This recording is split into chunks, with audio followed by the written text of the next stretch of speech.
Tweede broer. Bonus al nog op. Dat is ook waar. Nog weer die man, ik kom nog.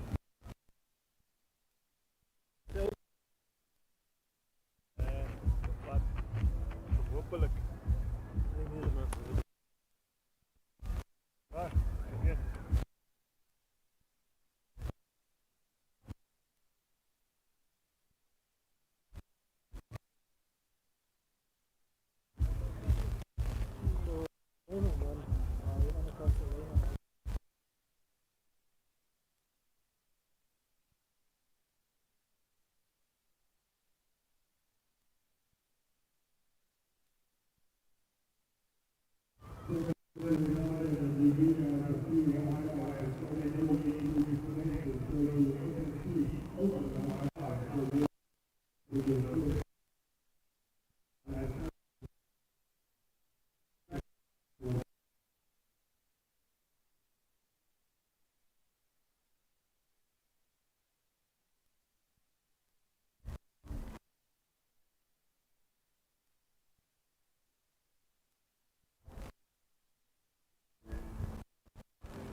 Go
Andre!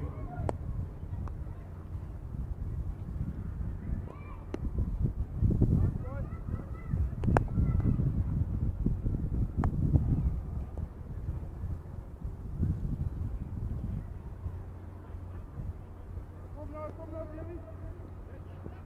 Hoi! That's rugby.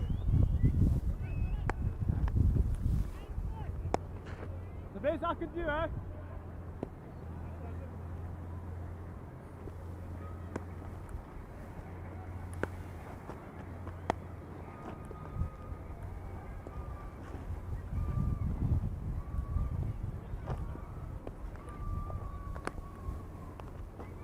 Thanks. Thanks. Can you throw me one, please?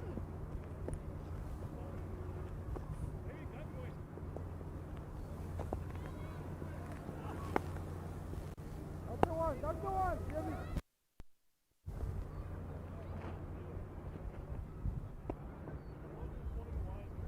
Good job, Liam.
Good there, Max.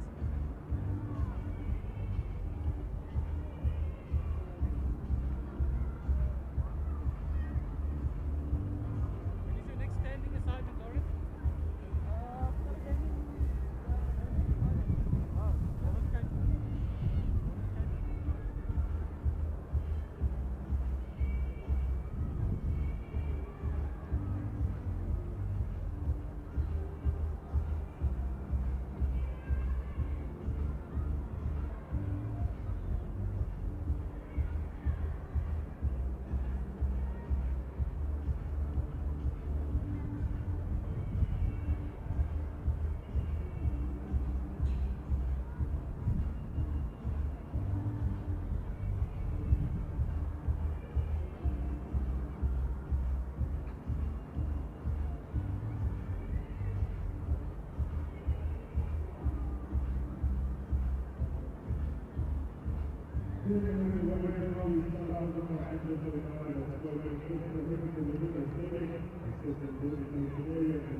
Park for what should be an exciting game here today. We've got the Momentum Multiplier Titans versus the Warriors in the CSA T20 Challenge. My name is Kagiso Maswelele, also known as KG, and with me today I've got Gert Maloney who'll be joining me for this commentary today. Later on, we'll be joined by Mpendulo Magubani. Gert, welcome to SuperSport Park. KG, thank you very much, and an honor to be with you and Pendulo again. Thank you very much for having us. And this should be an intriguing one because both teams have played two. They both have won two, but the Warriors sitting pretty on top with a net run rate of over 2. So it's all to play for today. Yeah. First, both of these teams, one of them will suffer their first loss in the CSA T20 knockout. That is the exciting thing, isn't it? And if you just look at the squads that we've got here together, it'll be a very mouth-watering game. Before, obviously, the guys go to the IPL, so we've got the Proteas players in the game, which makes it for more intriguing. I'm sure none of them would want to leave after causing their team to lose in the match. It's going to be a star-studded day because we got Tristan Stubbs. You've got Aiden Markram, you got Janssen, you got Klaasens. It is such a star-studded pack on both sides of these teams. And then you got up-and-comers like Breetske still in. It's going to be, Munsame is going. It's going to be a fantastic game with all these star power that's going to come through today. But what star is going to shine the brightest today is going to be the question. That is the question that everybody needs to answer. I think if you look at Aiden Markram, for instance, he hasn't really fired in the first 2 games, and today he'll be looking to get some runs on the board before leaving. Hendrik Klaassen is playing in his first game so far. Breves also hasn't really scored so many runs this season, and he'll be looking to make sure that before he heads off to Mumbai Indians, he scores some runs. So just to go through the teams, the Titans, we've got Sibonele Makanya, Deva Breves, Rivaldo Munsami, Aiden Markram, Hendrik Klaassen, Dian Khalim, Coben Bosch, Aaron Pangiso, Junior Dala, Tabrez Shamsi. That's a very star-studded team, isn't it? And they've got the number 1 T20 bowler in the world a year or so ago, and Shamsi also in this team. Is there going to be turn in SuperSport Park? That's the other thing that we need to wait and see. It's going to be a interesting day because both teams have got great all-rounders in their team. They have got 1 or 2 game changers in their team, with Shamsi being one of them, Klaasens being another one in this Titans team. And then this is going to be a fantastic opener. If you take us through that Warriors team quickly, KG. Yeah, just the Warriors, they've got Marco Janssen, Jivishan Pillay, Jordan Herman, Sinetemba Kloshile, Matthew Brisky, Tristan Stubbs, Andile Mohakani, Patrick Kruger, Beya Sonepul, and Sia Simetu. Oh, what a... And Pillay has had a fantastic 2 games thus far. He's right up there with the run scorers. He's doing pretty well. And it's going to be one of those games where who's going to put up their hand? Yeah. Who's going to fire? Is Stubbsy finally going to fire? He showed here and there that he wants to go. Yeah. He wants to get going, but he hasn't gotten going yet. So that's someone. You mentioned Breves hasn't gotten going yet. We know how destructive he can be, but it's going to be all about the batters today. Yeah. Runs on the board. What do you think is going to be a defendable total? Look, looking at the stats, obviously it says that the team batting second or chasing has won 22 times, and the team batting first has won 11 times. So that already on itself says that you need to score runs. The average score for day-night games is 160 here at SuperSport Park.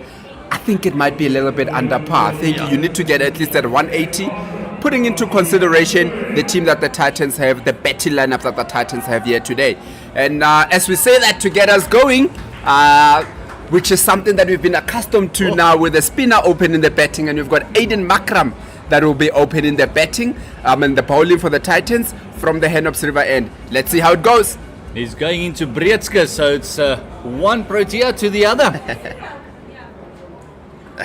This ball just nudging it to that mid-wicket for a single. Very interesting that the Titans went with 2 frontline spinners, if you could talk about, with Shamsi and Pangiso both playing, which is something that we're not used to seeing at SuperSport Park, where they normally will play with 1. But I think Aaron Pangiso, the way that he's been bowling, the way that he batted the last game, he forced himself into playing into the game at SuperSport Park, and the fact that he can bowl with a new ball.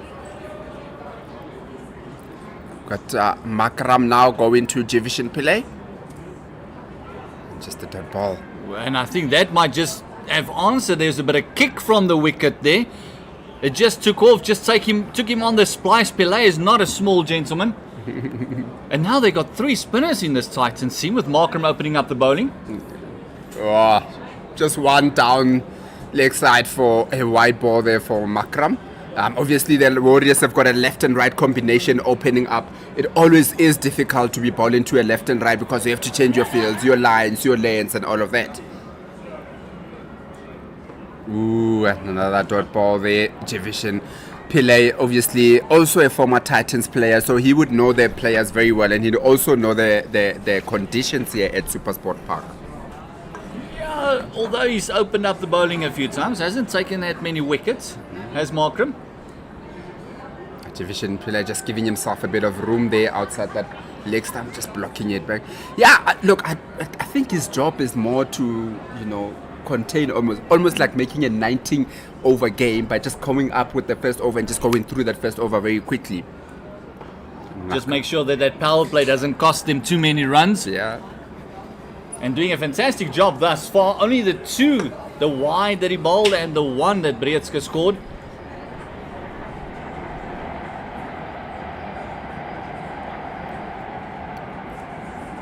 Again, good ball to finish the over, and at the end of the first over, the Warriors are 1 for a 2 for the loss of no wickets.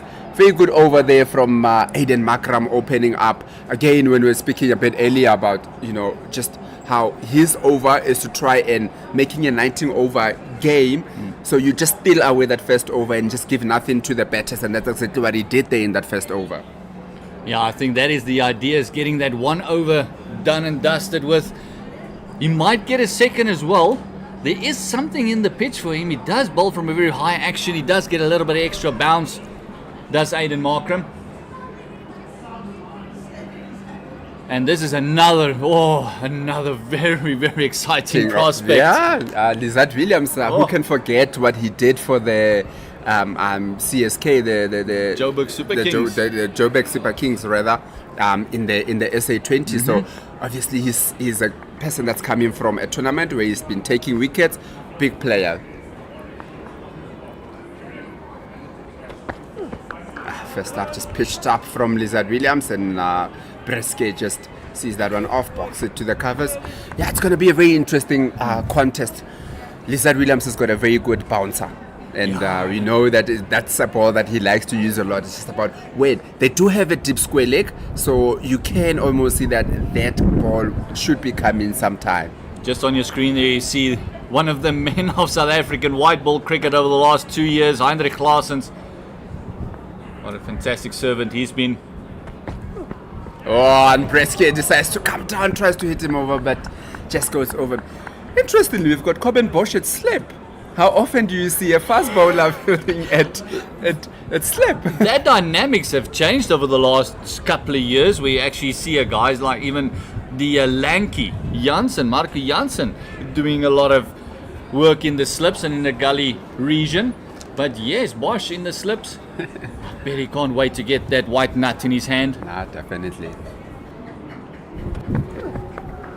It's again just a bit of a back of a length there. No, almost a chance there at the striker's end.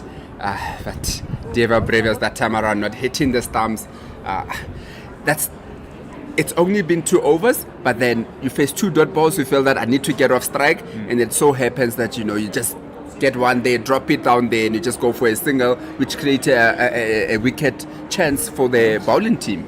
Yeah, direct hit would have been very interesting there. I think he would have been found wandering, but he did immediately respond to the call from Breedske. And that would have been disastrous for the Warriors. It's the last thing you would have want is a man that's pretty much in form, Pillay, being run out for naught. Facing up to Lizard Williams, another interesting contest. And in that back of a length there, just a bit uncomfortable into the body of Division Pillay.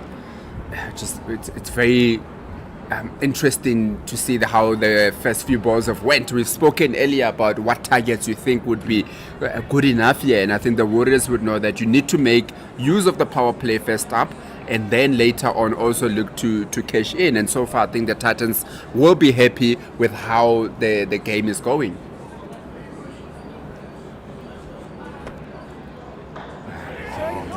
Another chance of a run out. If that was picked up cleanly, I think Pangiso would be very cross with himself. It was on his left hand as well. Oh, that would have been very, very close from under 69 there. Adam Pangiso, if he picked that up, oh, it would have been gone. Yeah, it would have been curtains there with Aaron Pangiso picking that up. But again, it's those things that if you're not getting the boundaries, you just try to get singles as much as possible. And sometimes you end up taking that risk just because you need to get some runs on the board.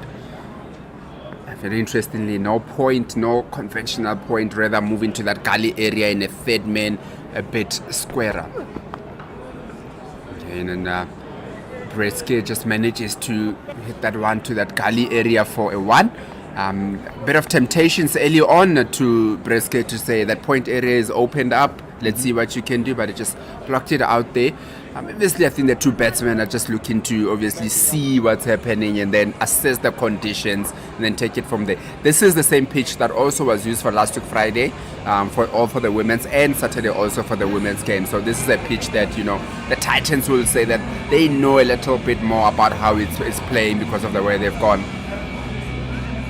And as we say that, bowling change immediately from the Henops River end with Aaron Pangiso replacing Aiden Makram, which is something we're accustomed to seeing now, that in T20 cricket they really they chop and change the bowlers quite regularly. Yeah, don't let a batter settle to a specific bowler. Oh, first up, creating an opportunity. Breske just going outside that leg stump, looking to hit it over cover, but just missing it out. Wonderful start there from Aaron Pangiso.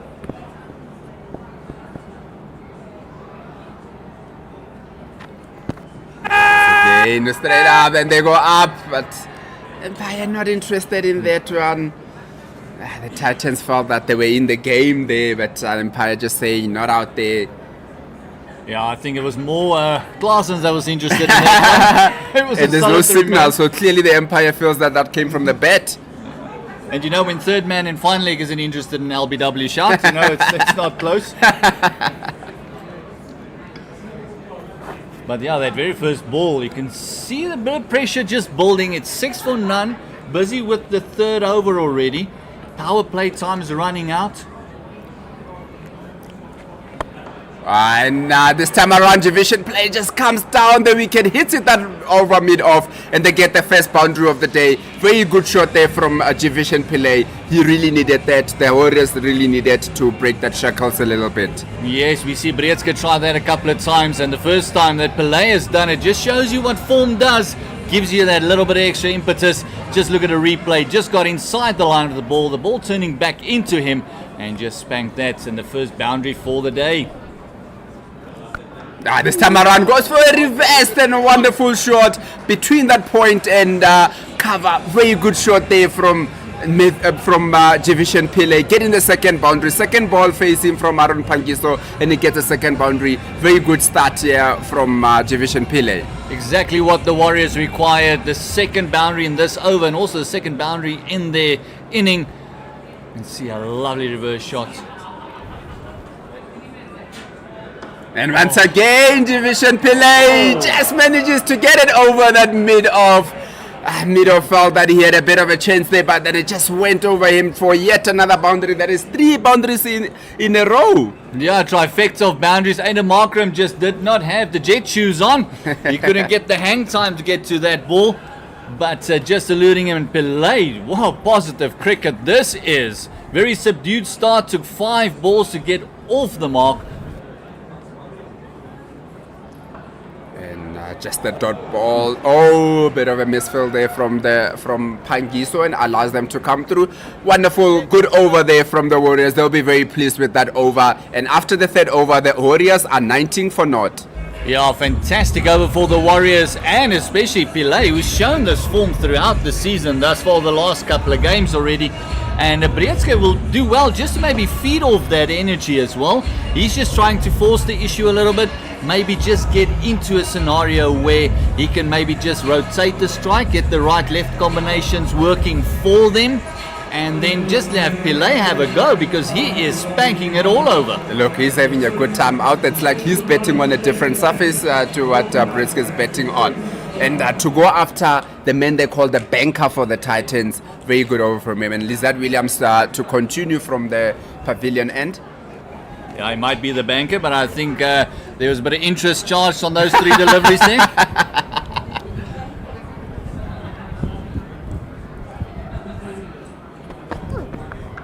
And just outside that off stump, just gets a thick outside half of the bat, and it goes down to the third man for a 1. You would say that it's a good, to rotate the strike, as you just spoke about a little bit earlier on. Obviously now they just got that going. Yeah, fantastic. Just to rotate the strike. Interesting field change for the left-hander. They do not have the deep point out, but the deep third man. And for the right-hander, they got the deep square, and also they've got the deep point out. As we see a shot of Sabre Shamsi there on the screen. He'll be instrumental in this Titans team. He just moved in from fine leg into the circle there. Once again, Brietske trying to just manufacture some shots here. I think you summed it up a little bit earlier to say that, when your partner is doing well and you on the other side, rotate the strike. And that was a perfect opportunity for him outside the off stump. Deep cover, just get it down there, get onto the other side. But that time they're just being a little bit impatient, a little bit early on, trying to be a little bit extravagant. It is T20 cricket. Want them to manufacture shots, but also patience does have its virtue. Once again, just a nice full shot there from Lizard Williams. And sorry, KG, this has now happened the previous time as well, where there was 2 dot balls. And then he tried something different. Yeah. The Reds, we saw the ramp. Now there's 2 dot balls again. The pressure is back on Brietske.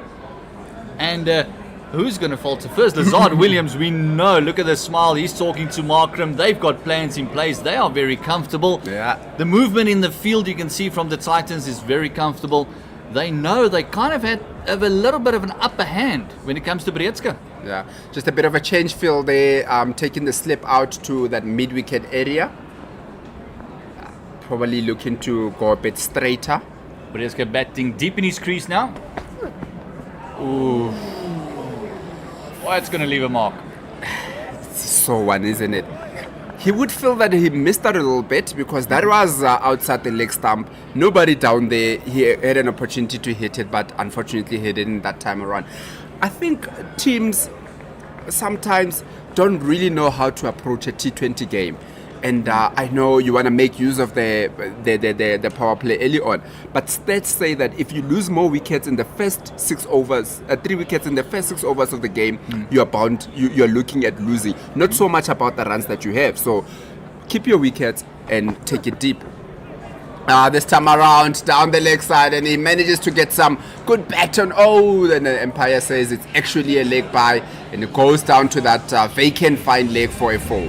And look, it was very clever batting this time around. Just got inside the line, and for the first time, Williams actually fell for it. You can see he just followed him and just straight onto that hip, and it just came off the thigh pad.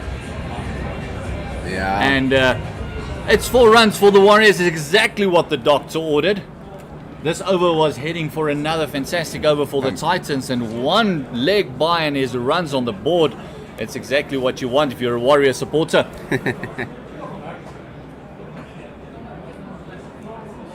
And this time around, Williams just follows him as he goes outside that leg stump and manages just to get a single from it.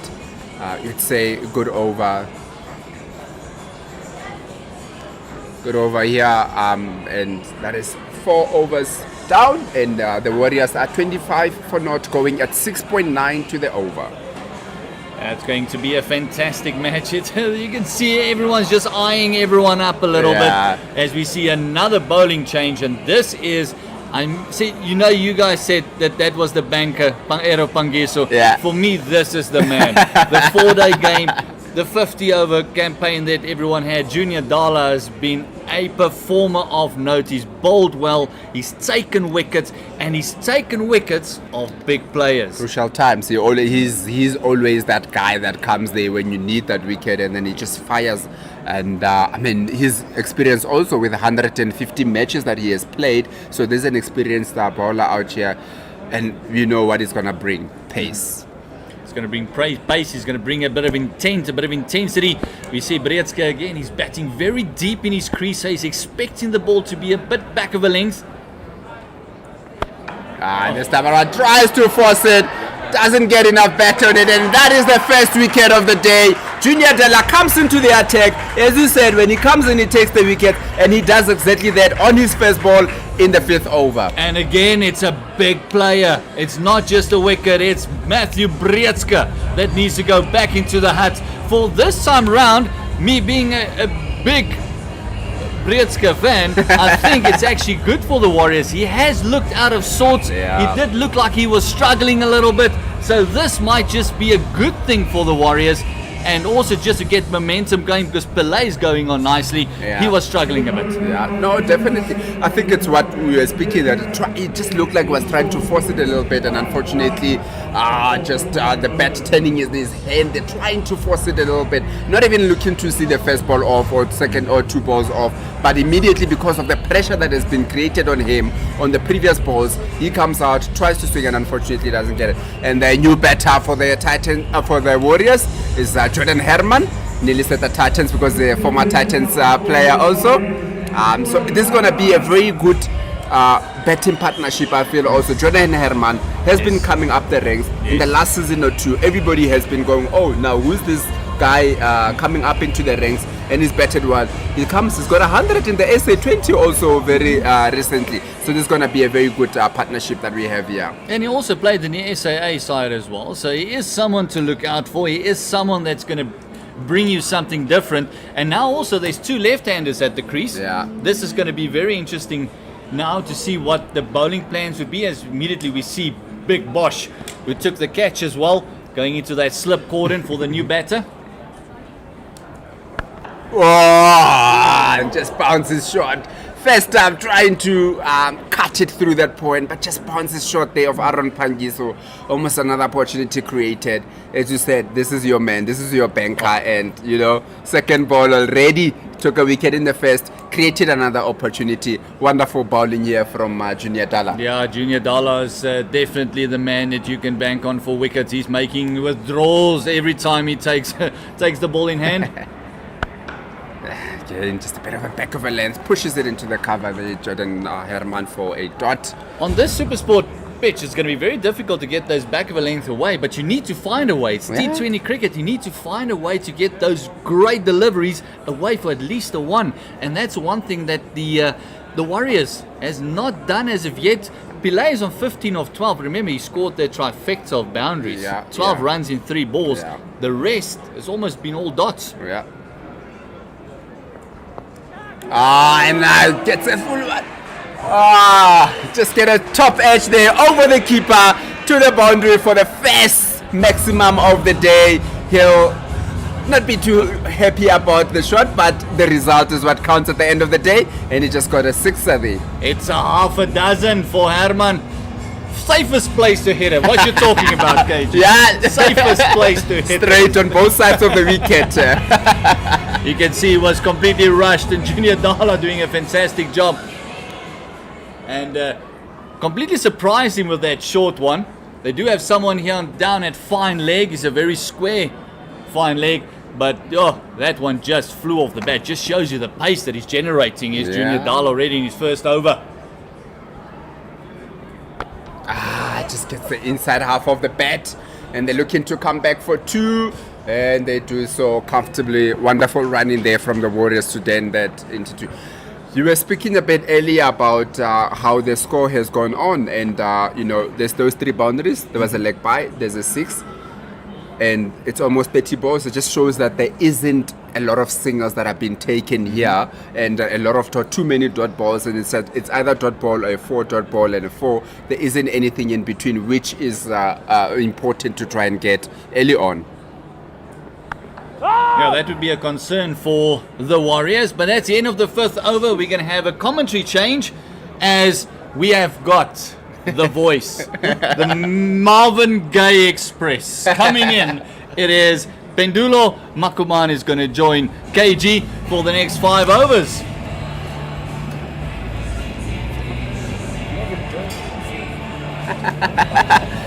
Pendulo having a bit of a smile with that introduction there from Gert.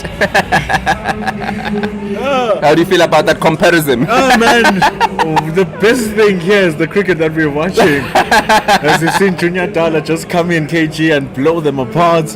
Jivesh Pele is trying as much with his 15 runs. Jordan Herman is brand new, lucky to get away with that 6. Yeah. So it's definitely something to smile about here if you're a cricket loving fan. Yeah, How can you definitely, not? definitely. And Lizard Williams going into his 3rd over, which is something that we also don't see quite a lot.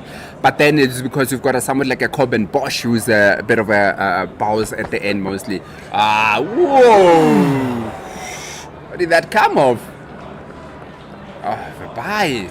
That is gas. That is a lot of gas from there. That is. And movement, because that just didn't just go straight up. It actually moved quite a lot as we look at the replay. It will, That's a miss. Are you sure there was no pattern it there? will fool you that there was actually a pattern to There that was so one. much movement on that. Heinrich Clausen is one good wicket keeper, and even he got fooled. It's very difficult after the ball passes the bat, Yeah. and then the ball starts moving for the around. wicket keeper. Yeah. And this time around just goes nice and straight, and Jivesh Pillay just blocks it off. Good bowling continuing here from Lizard Williams. As I said, into his 3rd over. He's bowled very well so far. He's bowled 2.2 overs, has only conceded 5 runs. The 4s that have been going today have been leg by and by. So no boundary actually has come off his bat so far. He's been brilliant. He's shown his class from the SA20 this season. And a wonderful shot over that cover. Jivesh Pillay says, thank you very much for that width. Hits it over that cover. Goes to the boundary for the first boundary of the bat of Lizard Williams. It's the bravery for me, KG, that gets me going when watching Jivesh Pillay.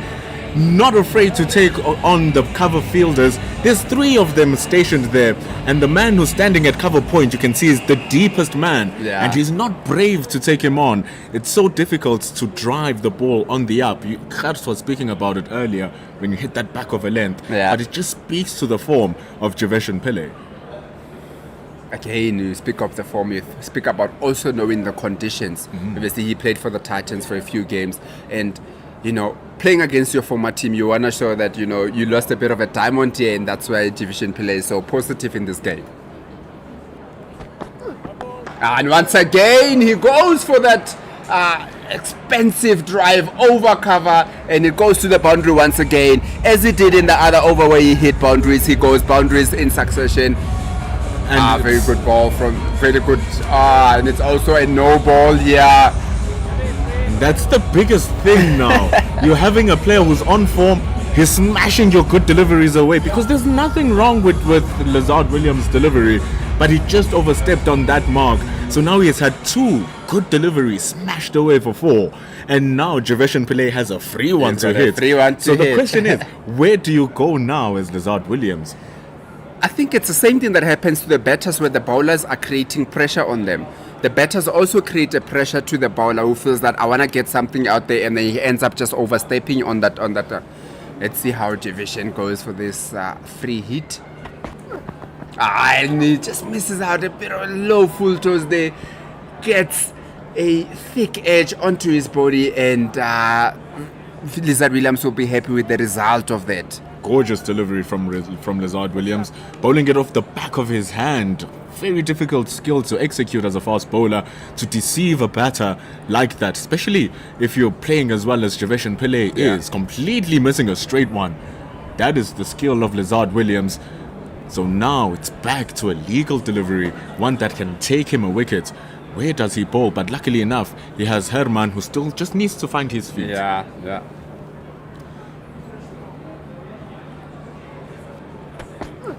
And he just pitches one up, and Herman just hits it to that cover point area, and Rivaldo Munsami just brings it back to the keeper. I don't know, that just looked like it was a shot, it was a ball that was there to hit, especially in T20 cricket. Full, with a bit of width, outside the off stump. We will feel that Jordan Herman will feel that he missed out there. He had an opportunity to hit, to put that away. But also at the same time, they had Coben Bosch standing at second slip there for that particular delivery. So if the ball now had to be edged. Yeah. And this time around, just hits it down to that deep point, and Deva Brevis just comes to collect it for a single. That is what we call bowling to your field. Was with Petrota outside the off stump, but because of someone out there. And that brings us to the end of the power play, with the Warriors on 48 for 1, Division Play currently on 24 of 17 balls, and Jordan Herman on 9 from 7 balls. Love the fact that Jordan Herman is not just going into his shell as he comes in here. He's also looking to score from these deliveries. He's just not finding the gaps as Javishan Pillay is. Of course, Javishan Pillay has been there for 17 deliveries. Aiden Markram bowled only a single over against the Warriors, getting the crucial wickets of Yanaman Malan. He comes in again into the attack. Lazard Williams has already bowled 3. Aaron Pangiso got a good tapping in his first over. Junior Dala, he's gotten his wicket in his first. But here's Aiden Markram now, very economical in his first over, going for 2 runs. What is he going to do now? I think he would be happy, obviously, bowling at 2 left-handers, turning the ball away from them. Markram just tucks him in a little bit, doesn't give room, and Jordan Herman just manages to hit it out for a dot ball. I think Aiden Markram will be licking his lips here that, he's got 2 left-handers batting, one that's new to the wicket. And once again, it just pops it a bit straight, and Jordan Herman just manages to hit it down to that long off for a single. Markram's control over the years has grown impressively well. Yeah. You'd watch him and think that he's a genuine out-and-out spin bowler. Especially with the white ball. So good with it. Controlling an innings, drawing it back. And because you'd think that, it's Markram, I can smash him away. In comes a wicket. Yeah.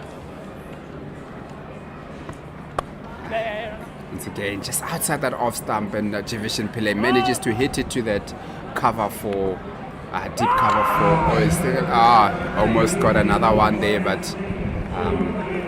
Khalim, or is it Williams, was just alert at that time around. So the fielding that they've got at the moment, they've got a deep cover, got a long off, long on, cow corner, and a deep score leg. And as we say that, the Warriors brings up their 15.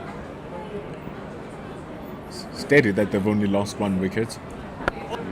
They'll be very happy with the fact that they've gone through their work, finished the power play, only losing the wicket of Matthew Pritzker, and as you and Gertz were talking about it, wasn't really looking too comfortable, eating up deliveries, and having him lost means that now you've opened up the game to a Jordan Herman who is looking to take it on. Just outside that off stump that time around, Javishan Pillay trying to cut it and just misses it. Good bowling from Markram here. Very good bowling. I think he would argue with you. He'd tell you that he's a genuine bowler, actually. And it's just straight on the pads, and Javishan Pillay manages to get bad on it. And fine leg, just gets a bit of a hand to it, which allows Lizard Williams to pick it up, and they come back for his second. And after the 7th over, the Warriors are 53 for 1. Valiant effort that from Tabrez Shamsi. Not one known for out of the world and flary fielding, throwing himself around, but he's also another one of those players over the couple of seasons who's drastically improved that portion of his game as well. Definitely. His fitness has gone, and now his fielding as well. We need not speak about his bowling. Currently the leading wicket taker, taking 3 wickets in the first game, taking 4 in the previous game. Now here he comes to try and do something here for the Titans, because they've only gotten 1 wicket in 7 wickets, which is not good standing if you are the bowling team. Yeah, definitely, but I don't think the game has gotten away with the Warriors going at 7.6 to the over. We were speaking a bit earlier with her that, you need to get into that 180, 190 to be in a safe zone.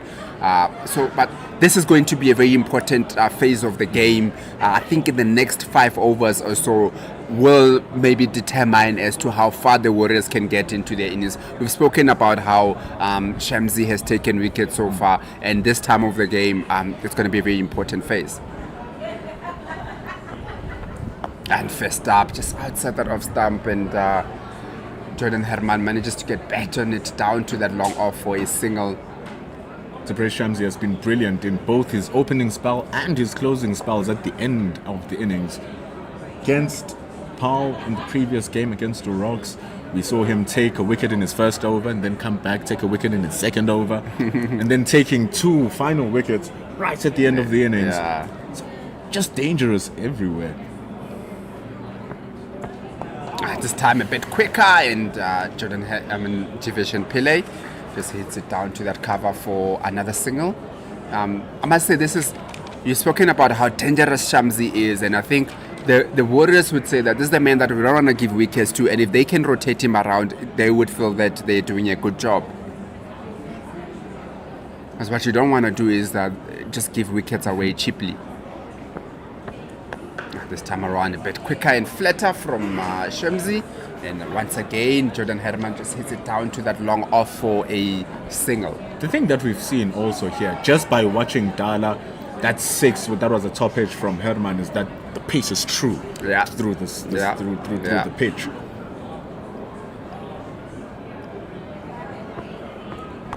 Again, a quick one from Tabraiz Shamsi, and Division Pillay manages to hit it down to that long on for a single.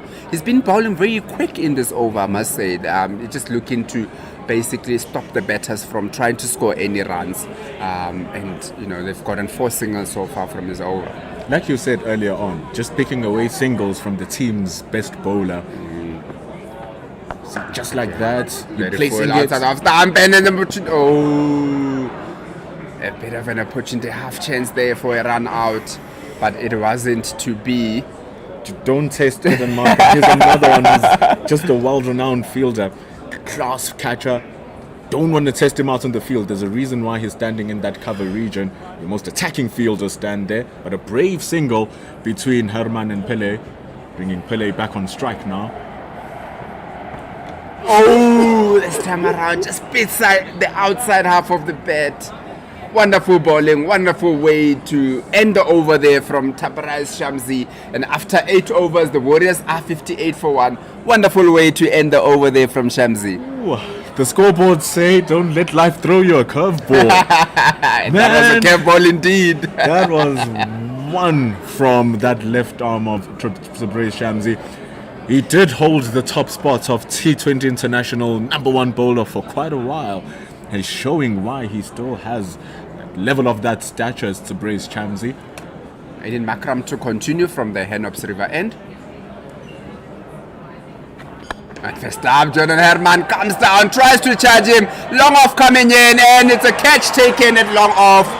Very good bowling from Aiden Makram. Jordan Herman came down the wicket, tried to hit it over, didn't get enough bat on it, and that created an opportunity for the Titans, and they say thank you very much for that. Not an easy catch for Dayan Khalim to take. This floodlights, they are on now. The ball is wide. It's up in the air by Jordan Herman, who was also starting to feel the squeeze from the spin bowlers and the attack from the Titans, wanting to take it on as much as he can. That was not there. Aiden Markram's control and accuracy, full display again. Top edge, never really got a hand into it, that KG. And very similar dismissals, because if I look at the way that Matthew Britsky went out a bit earlier, also just got his hand off the bat a little bit. Same thing here with Jordan Herman. You dare say that the ball just seems to get big on them. There's a little bit of extra bounce that we are seeing from the surface, because the ball did hit the outer part of rather Jordan Herman's bat. That's why we saw that being top edged. Same thing with Britsky. But here's a man who might not even worry about how far you bounce the ball, because he's the tallest of the lot. Marco Janssen Bit of a change in betting. Him coming at number 4. It is not not unusual to see him coming up at number 4. Considering the way that he is batted. Even when he played Test cricket for the Proteas, he batted well. In the SA20 also he batted well. So it's not unusual to see him coming into bat early on. Clearly the Warriors don't mind experimenting with the batting lineup as well. In the previous match, they saw Bayer Swanepoel coming in at number 3 to get the score going. Marco Jansen, known for his big hitting, he does have long levers, deceptively strong, can clear a boundary very easily. And with the team batting at 7 runs to the over, like you said, it's a crucial period in the game where economy becomes the name. And this time around just goes outside the off stump. As you were speaking about those long levers, he goes outside the off stump, reaches for it, hits it down to that fine leg for a boundary.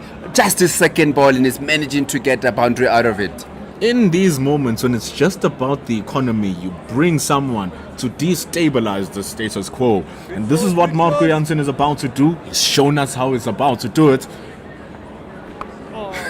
And there goes again for that shot, but this time around, wonderful fielding from Sibonela Makanya at that short fine leg, and they just come back for a 2. I don't know, doesn't it make it a bit easier for him with Aiden Makram coming around the wickets? Doesn't it then open up that leg side a lot that he feels that he can actually hit that shot? 100%, but also at the same time, you look at the Titans having a deep square leg, a cow corner, and the man at long on. Yeah. Oh, this time around tries to get a little bit cute and just outside that leg stump, and it's a white ball signaled by the umpire. Just stand and deliver, Marco. Yeah. You don't have to be fancy. Just whoosh. Give us a golf swing. I always find that to be very intriguing when somebody with so much power that can hit and try to play those cute shots. There we go. As we were speaking about using those levers, hits it over that mid wicket for a huge boundary. That's what we were talking about. I don't understand why he didn't do this in the first place. You have Swanelo Makanya at short 45. That paddle shot could risk a wicket. Just clear the thing. Look at how gorgeous that is. Just standing on it, goes down on one knee. The ball is high up. The camera can't even find it in the night sky. As we take a look at it again, wonderful shot there from Marco Jansen.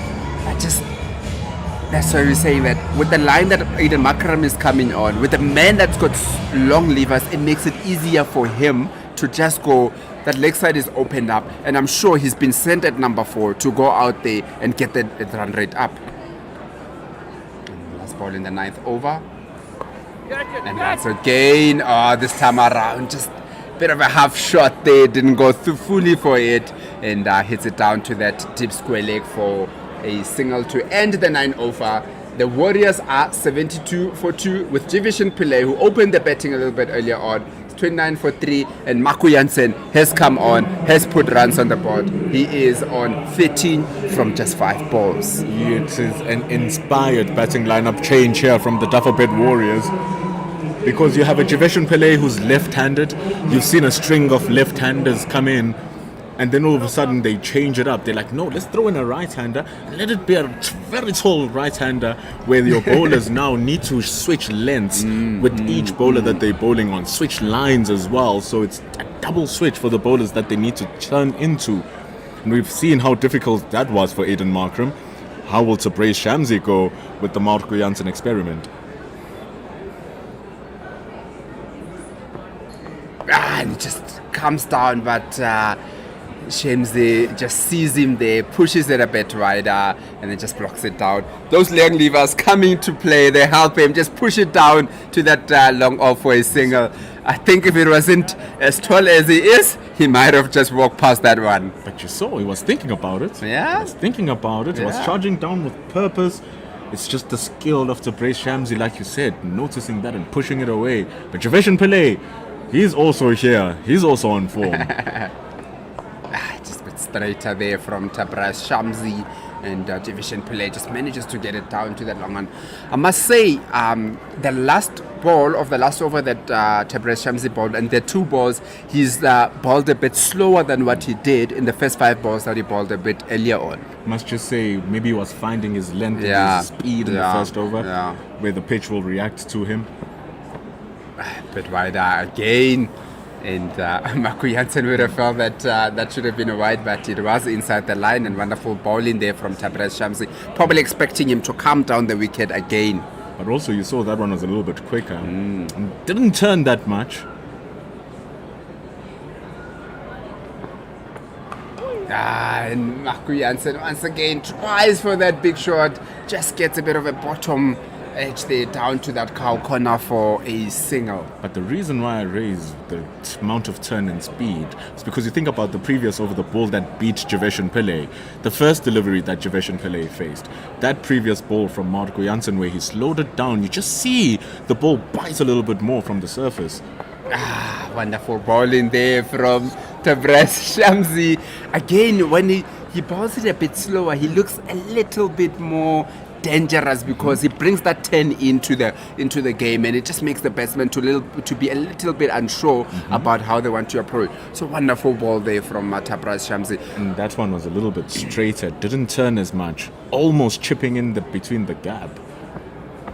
And that's bowled of the over. Division Play comes down the wicket, hits it down to that long off at the halfway point. The Warriors are 76 for 2, and we've got a change in commentary with Gert Maloney. It's the Poloni with the M coming back into commentary.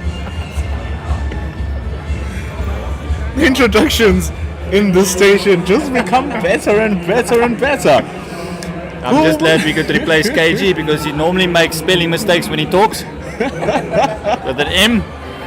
Well, there's no mistakes here. We are seeing halfway through the innings, only 2 wickets lost for the Dafabet Warriors. Very strong Javesh Pillay, 31 from 26. Marco Jansen has just come and blew them away with his 15 from 8 deliveries. And as you come in, Maloney, they bring in the banker, Junior Dala, getting a wicket in his first delivery, only going for 8 runs. And it's only Aiden Markram who has another wicket. Yeah, Junior Dala is definitely the one that you bank on to pick up another wicket. And I said it earlier and I say it again, he always gets the big wickets. And with Marco Jansen coming in, the impetus is definitely there for run rate. They want to lift it up a little bit. I think they feel that he might be key. A wicket here or there will definitely make a difference. Junior Dala rushing Javesh Pillay. But you know, one thing that might come to the advantage now of Marco Jansen is the fact that the pitch is playing true in terms of its bounce and pace. So he can use the speed of Dala against him to actually extract most of his levers.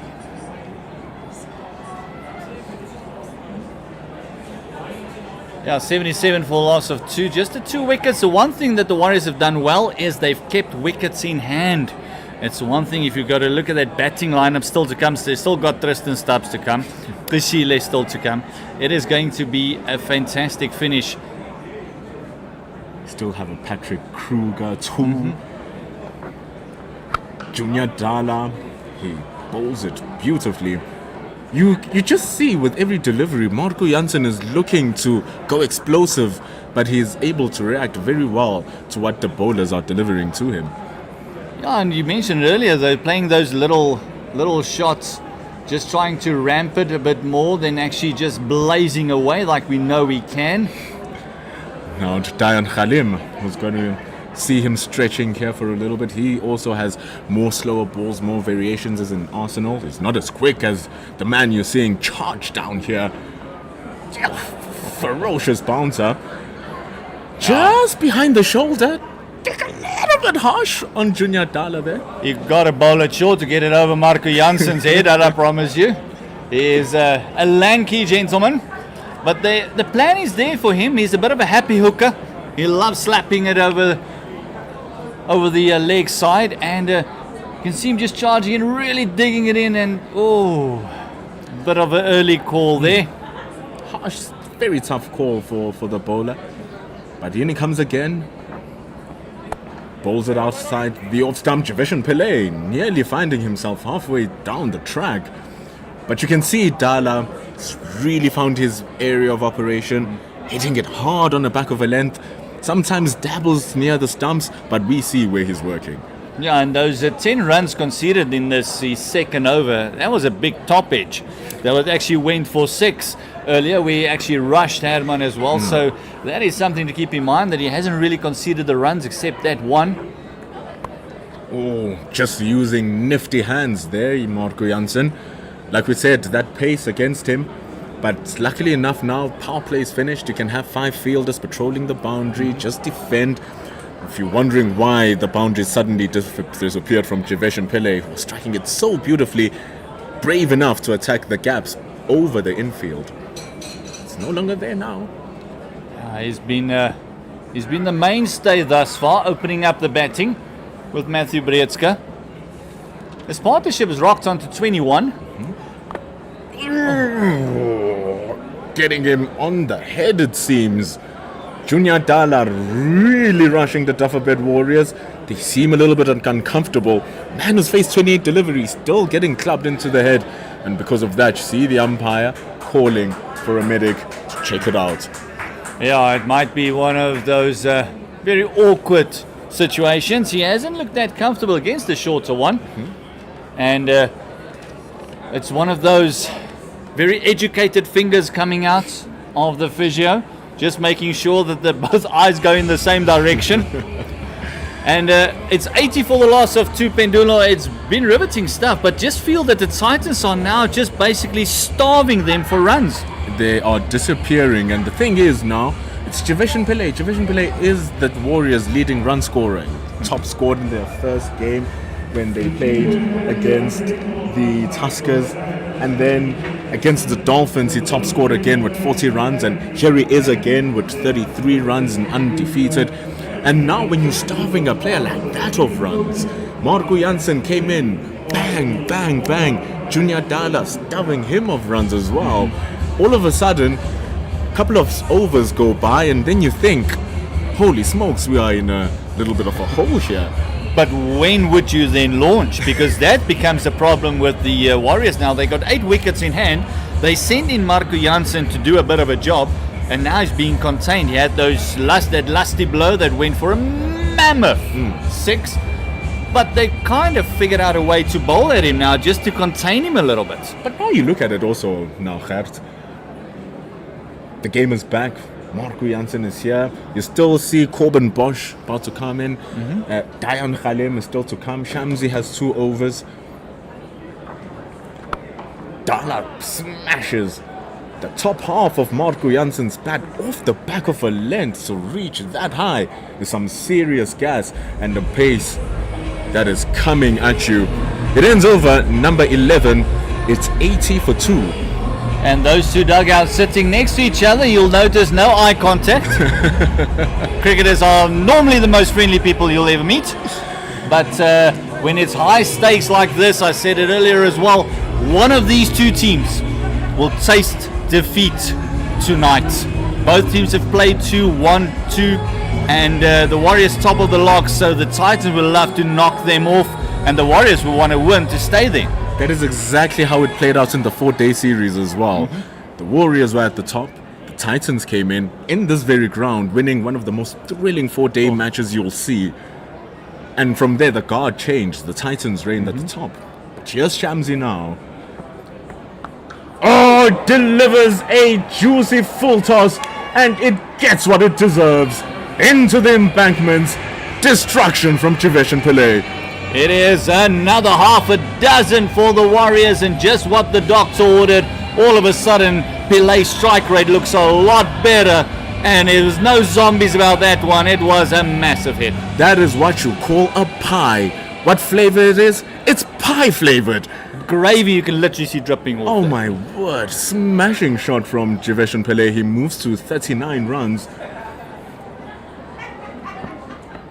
Again he goes down, but this time straight up. Take cover into the stands, because that's where it lands. 6 runs back to back from Jivesh and Pillay. Almost all that one's going to join us in the com box. It looked like he hit it a bit sweeter, and it's another half a dozen. Oh, a full dozen already coming in this last 2 balls, Pendulo. This just looks like they've decided now is the time. Now is the time to put some runs on the board. Tabrace who? He dances to the tune of his bowling over the top down the track.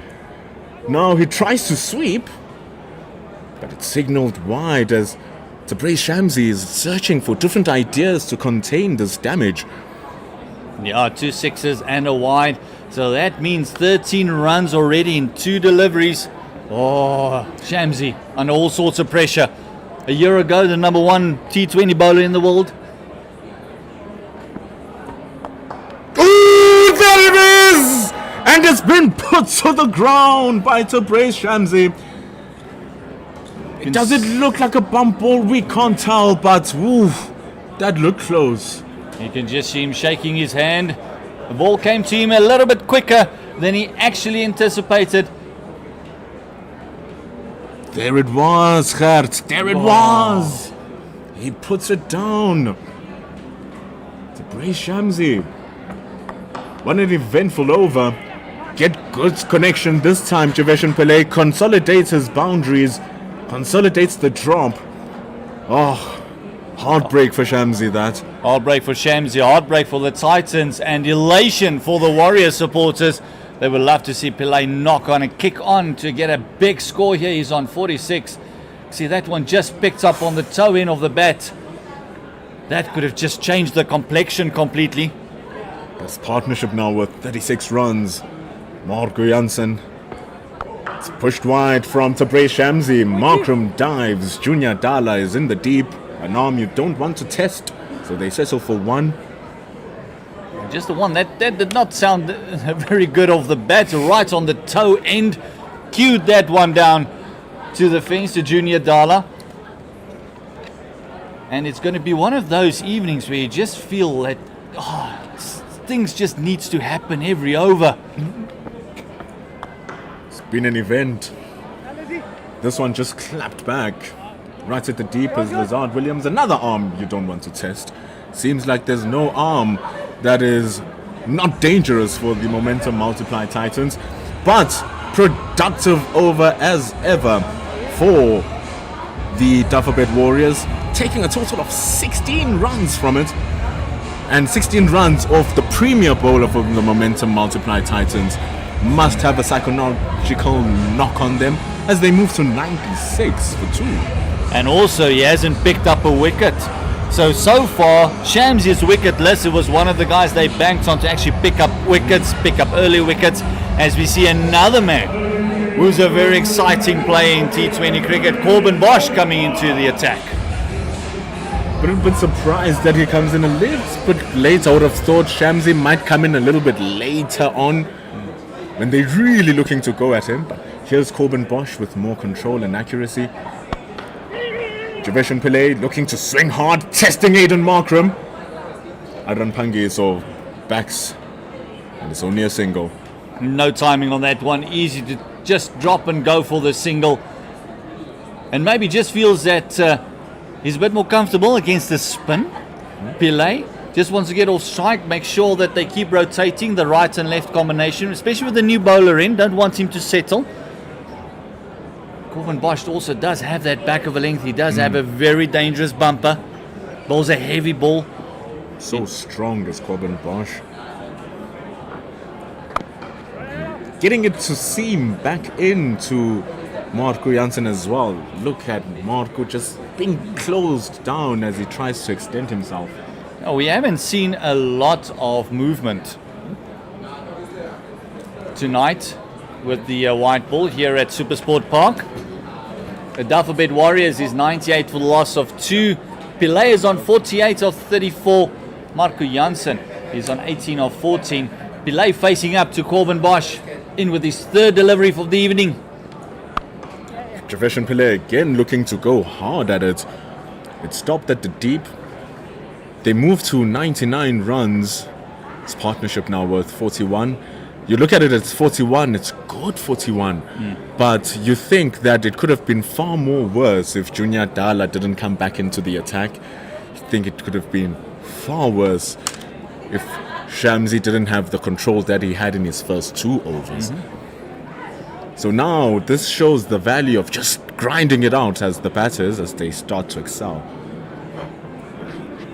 Oh, Bosch is bringing it back. He's bringing it back here. Very good over so far. And a very big swing there by Marco Jansen. He wanted to put that one into that grass embankment again. It's only Having some fielding practice with the crowd there. he's already done that once. And is it 20,000 rands if you get a catch? So here comes Coben Bosch. He's only given away 3 runs in this over. And he might give just a little bit more. A very risky shot from Marco Jansen. Aiden Markram was running with all that he had. You can see the fans appreciating his efforts. Alas, it goes for 4. That's how the Dafabet Warriors bring up their triple figures. Yes, and it's 103 for the Warriors. You can see Markram chasing that one, but all in vain. He ran. It's almost like the ball just kicked off the surface there. You see the Warrior supporters just urging the white ball on, and the Titans trying to push it away from the fence. Aiden just a bit late there on the dive. Last ball. Good bumper. You spoke about Coben Bosch's bumper in full display. After a crazy good shot from Marco Jansen, getting inside the line of a ball, seaming back into him to find the energy, to find the space and the timing, to pop it over Markram, who's a dangerous fielder, and go for 4. Just shows absolute class. It ends his over though. So you just have a look at that bumper again. And as I said earlier, Jansen being a very happy hooker, he doesn't mind going for it. He will swing hard, he will go handsome. And you got to feel with those levers, even a top edge will get us here in the com box. With the pace and the track. And did you not, we're not saying this out of the blue. We've seen it happen already. We've seen it. Jordan Harman hit the ball with a top edge right over the side screen of the Henops River of the West Lane end. But now Dayan Khalim, one of the 2 all-rounders between him and Coben Bosch, who look to steady the innings and just draw the economy back. We've seen that with Coben Bosch. And now here's Dayan Khalim. 13 overs gone. You almost feel that they got to double up from here with the start they've had with 8 wickets still in hand. And they try to do so. However, there is protection up in the deep. It's just a single. But with that single, Javesh Pillay brings up an extraordinarily well-played half-century. 50 from just 36 deliveries. He's really got to be proud of that. Yeah, and he's been part of every single partnership thus far. He opened the batting up with Breedska, who looked out of sorts tonight.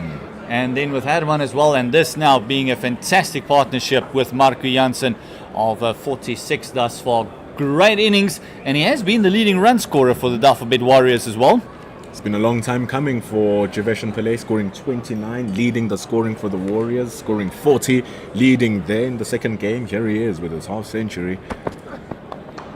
Dayan Khalim looks to take either one of these players out, keeping the run rate steady between 7.9 and 8 runs to the over.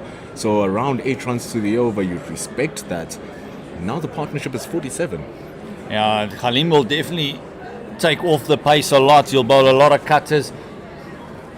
But on this SuperSport track, what we've seen tonight, the length is going to be important that they bowl at. They can't just try and put the ball there. They've got to hit it dead hard. Just like that, because you might get a top edge, and it runs to Aiden Markram. He's one of the best, and he shows why. The ball running away in front of him. He chases it down, cups it like a legend, and that is the end of Javesh Pillay. And it is Aiden Markram, skipper of the Titans, picking it up. Only going to see him in a couple of games more maybe before he leaves for the IPL. Big loss, and it's going to be a fantastic comeback if the Titans can pull it back from here. They were looking at 200 on the board easy. With that wicket of Pillay, new bats at crease. Marco Jansen struggling a little bit with timing as well. That could just open up that back door for the Titans. And man, the man coming in now is quite a player to let in through the back door. Scoring 302 in his 4-day match against the Tuskers. He hasn't fired as much in this T20 competition just as yet. He didn't lose his wicket though against the Tuskers, which is very important. Takes that form.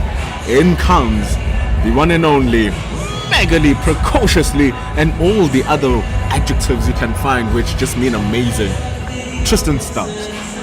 Yeah, the future. The two futures of South African cricket there. This one you can see him just hitting the deck, getting the length just on that 5 meter, and just trying to force it again, like we've seen two others do as well in Breedske and Herman, just forcing it and getting that top edge, and a fantastic catch, because that almost looked like it was going over him, but he kept his cool, kept his nerve, and just kept backtracking and cupped it like a legend, as you alluded to. Phenomenal catch that from Aiden Markram. And like you said, the moment where Dayan Khalim came in to start his over, the important thing here is not your pace, it's not this, your that, it's your length. And as you just spoke about that, he hit the perfect length, the same length that Junior Dala hit to remove Breedske, same fashion with Javesh Pillay. And starts in the same fashion with Tristan Stubbs. The outfield is pretty quick. It gets to the man very quickly in the deep, so they only take a single. Yeah, Tristan Stubbs, of course, the man in the 4-day game who scored a triple century, a 303 not out. So he comes off personal highs. Hasn't fired in the T20 as of yet. You got to feel it's only a matter of time. And for the Titans as well, a guy like Brevis also hasn't fired yet. But Khalim picked up his first wicket, second ball of his spell. Super delivery that. Just pure seam bowling this from Dayan Khalim. He's not searching for anything. He's not doing anything out of the blue. It's not like we've seen a slow ball, a cutter. Just hitting the deck hard, very hard, bending that back. And the pitch is rewarding him. Yeah, and it's almost like Jansen's just looking where he's going to hit it instead of looking at the ball. You can see his head just lifting up in the shots the whole time. Maybe just keep the head down a little bit more. Oh, he's really getting some problems now is Marco Jansen. His scoring is a little bit stifled. He's only scored 8 runs in the past 12 deliveries. That's going to start weighing on you, especially if you're brought in as a pinch hitter. Those are the times where you say, I don't even worry if it takes the edge. But you just get a little bit so cold that you even miss the ball completely. And also puts the new batter coming in, Tristan Stubbs, under a lot of pressure, because he feels that he's got to fire from the get-go now, because he doesn't have a partner on the other end that's firing on all cylinders. So that's the end of the 14th over already. 6 more to go. Pendulo, score predictions. Where are we going to? We're looking at 200 at one stage. KG mentioned 160 is par, but we felt 180 was what they needed. But where are they going to? At the rate that they're going, the mathematics says 160. Surely that's not enough on a deck that's playing the way this one is. You just want a little bit more.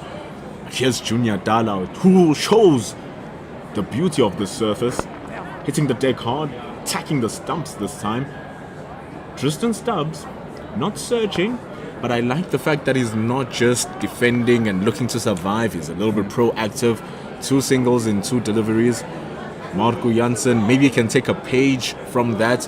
Just allow himself to get back into rhythm, feel bat on ball, rotate the strike, and then eventually get going in the last 4 overs of the match. Well, they still got 7 wickets in hand. I wouldn't wait till the last 4. I actually would kind of get going in the next over or 2. He tries to get going now. The timing is a bit off. Exemplary bowling from Junior Dala. Surely, as Marco Jansen is batting himself, he's taking lessons on where the areas of execution should be. I mean, you still got the likes of Bayer Swanepoel coming in, Kushele coming in, you got Patrick Kruger coming in as well. They all can hit a very long ball. So still a lot of hitting power to come in. Guys that can bat as well. Mokokane can hit a couple. So maybe just time to get rotating again, just get everything sorted again, make sure that those singles become a permanent fixture in this partnership and don't get bogged down on one end. Problem is now, Junior Dala and Tabrez Shamsi are quite excellent at the back end of the innings, especially in this tournament.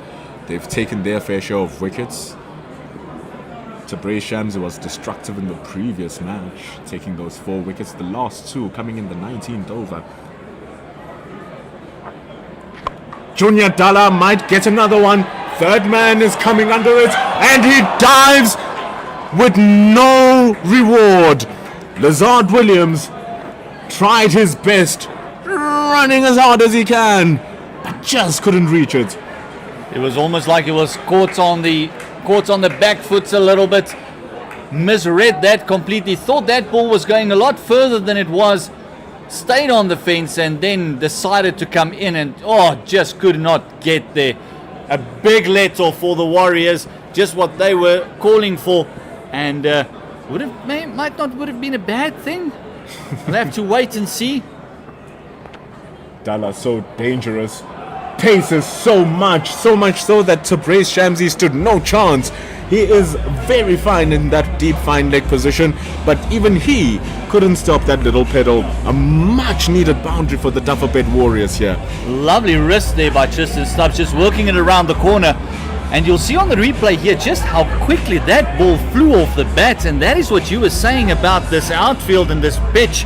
It's playing beautifully. It's a quick outfield. It's a T20 pitch. So what would be a defendable score? The questions keep on coming. It's great lens from Junior Dalla. The lens are just amazing. Whoever's watching and is inspired, wanting to be a white ball bowler, this is how you do it. You take lessons from Junior Dalla, not how he's bowling, but the areas that he's executing. Spectacular bowling. He's giving away so little, but he's taking away so much from the Warriors. But as we speak on the amazing work of Junior Dalla, we bring back the amazing work and knowledge of Kahisho, who's going to be joining Gabs Maloney for the final 5 overs. Maybe I'm the old man as I stand from these seats. Yeah, I was a bit worried when I got here tonight. I thought I'm going to be the senior citizen in this in this trifecta, but definitely not. This threesome has turned out better. KG, welcome. 115 on the board for a loss of 3 wickets. You were talking about 160 being par. They need at least, I would agree with you, a 180. Yeah. How are they going to go about their work from here? Yeah, definitely. Corbin Bosch coming into the attack. Just a 1 for Stubbs, who's been rotating it nicely. Yeah. I think as for how they will go about this, they've got wickets in hand. They've got Kloshile still to come in, Patrick Kruger still to come in, and also Bayer Sonepulu can hit the ball. So one of these batters has to go out there and say, you know what, I'm going to do that. They have been trying, because Marco Jansen a few times has swung the bat a little bit, almost got caught up in that previous over. So I think it's just one of those, they've got no choice, but one of them seriously needs to go. Stubbs is new to the crease, so he might need a bit of time, but Marco Jansen has to go. As we see they're going again, but falling short. 2 bounces, almost 3 to Junior Dalla. He's on that deep extra cover fence. And they've bowled brilliantly to Marco Jansen. No, definitely have. I think the first few balls he got a better way, but from there on they've really kept him contained. They'll be very happy with the way that they've gone about him. And what that does is that the man that has come in to try and score as quickly as possible is now being backed down. It puts pressure on you as the partner on the other side to say, hang on, what game do I play now?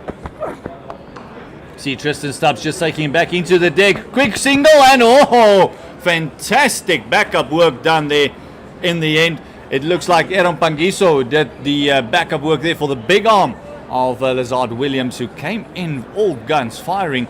And you can see Tristan Stubbs' mindset is just almost step and run. He wants to get a run and ball. Yeah, definitely. I think obviously because of the way that the game is going, there isn't a lot of boundaries that are being given to them. So the next best thing is to try to make sure that you get bat and ball for every ball that's coming to you, and you try to get something of it.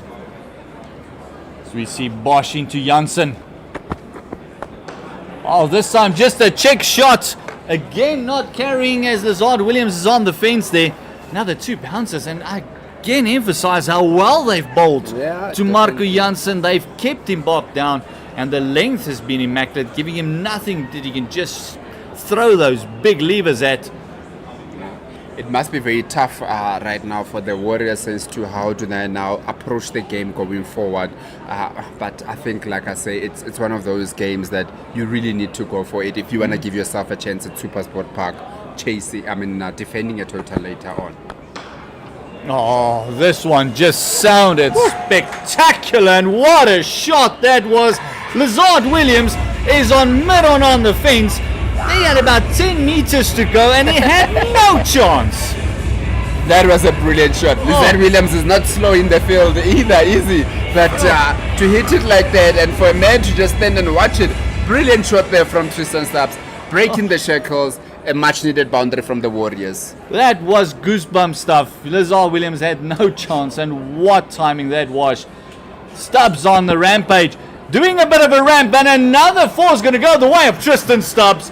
It is making life very difficult for Corbin Bosch at the moment. Yeah, hitting it both sides of the wicket, isn't it? One to long on and the next one to fine leg, so he's actually hitting it in the same area, just in different places. So a good end to the over there from Tristan Stubbs, ending it with two much needed boundaries by the Warriors. Fantastic over, exactly what they needed. That run rate has now gone up to 7.9 as we see the crowd just having an absolute ball here at SuperSport Park. It is a fantastic atmosphere. We thank everyone that's come out to support the cricket. It's going to be an exhilarating game. Star-studded teams on the park as we see 127 for the loss of 3 wickets. Marco Jansen is on 27. We see the Proteas captain, the Aiden Markram, having a chat to Khalim, saying you bowled well in the first over, but now we need to contain a little bit more. Now we need to step up. There is only a few overs left, and they got to go hard here. Especially, I feel Marco Jansen, he's being bogged down a little bit. He's not striking the ball the way he should. Run rate's at 7.9. They want to get it round about to the 8.5 and even 9 from here. Yeah, definitely. They need to get more than that. You would even say that they need to get as close to 10 as possible to finish off. Oh, Marco Jansen going for one. Oh, and that would have been one of the catches of the season. Instead, he has just popped it over the fence for a 6, and it's a front foot no ball as well. It is a absolute cracking shot. It was a fantastic effort, and the worst part is, if he took that, it was a front foot no ball. I must say, it must be very tough also for a bowler to bowl one over from one end, go for 3 runs and also take a wicket, and then you have to come and bowl back and bowl from the other side. Must be very tough for him to feel that, hang on, I've done well from the other side, why am I coming from this side? Free hit. Marco Jansen leaning into that one. This time he is caught on the fence, but it's a free hit. You cannot beat him out. Bit of a crowd catch there. As we see the Gautrain coming past and brought no luck to the Titans. Well, I think you would say that the Titans brought no luck to themselves because they created a catching opportunity, but unfortunately it was a free hit and it just didn't count for them. Bosch had a fantastic effort the previous one. This time the ball stuck and the free just went for the one. Khalim into Stubbs, and Stubbs just dropping it onto that vacant mid-wicket. But a very quick Junior Dala gets to the ball, just containing them to the one. And I think Marco Jansen will pull the trigger. I think it's going to go another big one. He's been eyeing up that mid-on region. Yeah. No, definitely. Like we said, that he's in a phase now whereby there's no other way to approach the game. He seriously needs to go from knowing that he's got other batters that are coming behind that can also bat. So it really wouldn't be a bad idea for him to keep on going. And look, you test your luck out. He did that, got a 6, and then he got a free hit. So you test your luck out. He needs to go out there and get as many runs as possible. Oh, this one just works around the corner. Lovely wrist work by the big man. It is a 4 past that 45 Shamsi there, who just let that one slip past him. Again, it's one of those, he is going for it, and at that time around, while going for it, just got a bit of an inside edge, and it went down to that fine leg for a good result from him. Yeah, he wanted to play that one just around the corner, and got enough bats on it to beat that man at 45. They've got the man on deep square, deep mid wicket, and also deep mid on. Or mid off. Yeah, it is mid on, I beg your pardon. It is the excitement that's getting to us. We're trying to see everyone. He's got the third man on the fence as well. And a deep point for Janssen. But I don't think Janssen's going to go for fours here. That one just did not sound good off the bat at all. Just shows you that his timing has not been there tonight. He's been forcing a little bit. That ball should have gone. It was a length ball with the reach that Marco Janssen has. Could have gotten underneath it, but just another single. And I must say, if I'm a better looking at myself going that I haven't really been timing the ball the way that I want to, but I'm on 39 of 28 balls. If I start timing it, I might get big runs here. So it's not a bad result not to be timing that ball well, but to going at a decent strike rate as Marco Janssen is currently going.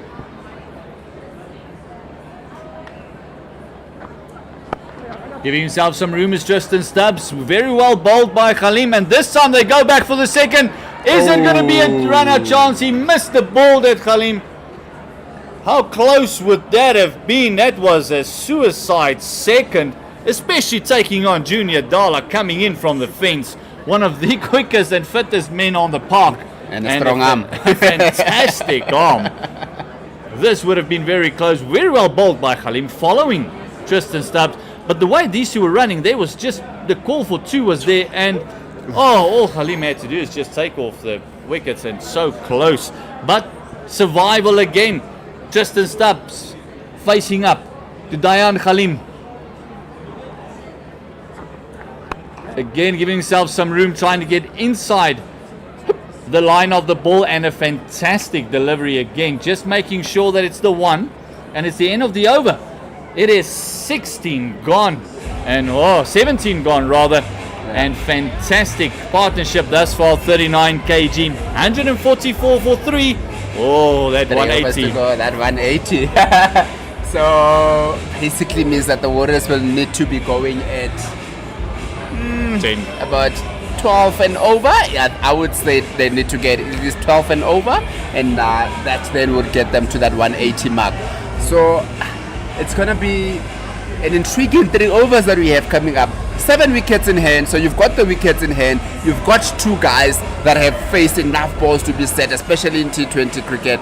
And as we go through that, the bowling with Aiden Makram has bowled 3 overs, 1 for 21. Lizard Williams 3 overs, not for 16. Aaron Pangiso just bowled that 1 over, going for 14 runs. Junior Dala 3 overs, 1 for 21. Tabraz Shamsi 3 overs, not for 25. Coben Bosch 2 overs, not for 19. And Dayan Khalim just bowling that 2 overs, 1 for 20 runs. Who do you go to now? Well, they've gone to Junior Dala, which is a fantastic choice. This will be his last over for the evening. Will Junior Dala? They would want him to at least get a breakthrough. Want to break this partnership, because these two keep going. It's going to be danger signs for the Titans. Oh, and he's hit another batter. He's just had bullseyes all over. Leg byes given down to third man, and just a mandatory concussion test. I wonder why they run out with the bag. How many fingers are in those bags? I wonder what's in there. That's maybe the first important question. What's in the bag? And it's one of those things where everyone asks, but why?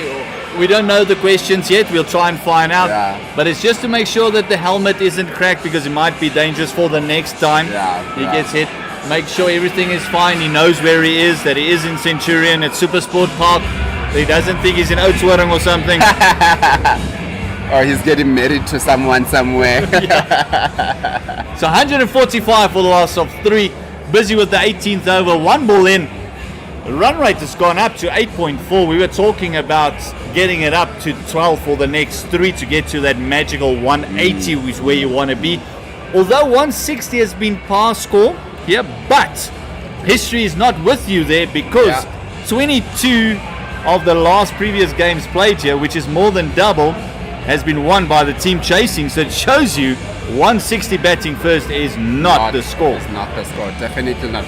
And as we've said throughout commentaries, that how true the wicket has been. So it doesn't look like there's any demons in the pitch here. It was just a bit mistiming here, but because of the choice of short selections from the batters. No missed timing on that one. It is going to be another half a dozen. And 20,000 Rand has just gone down. Young man doing a valiant effort there. Another sixer, half a dozen. Wonderful shot there from Marco Jansen to get it over for a 6.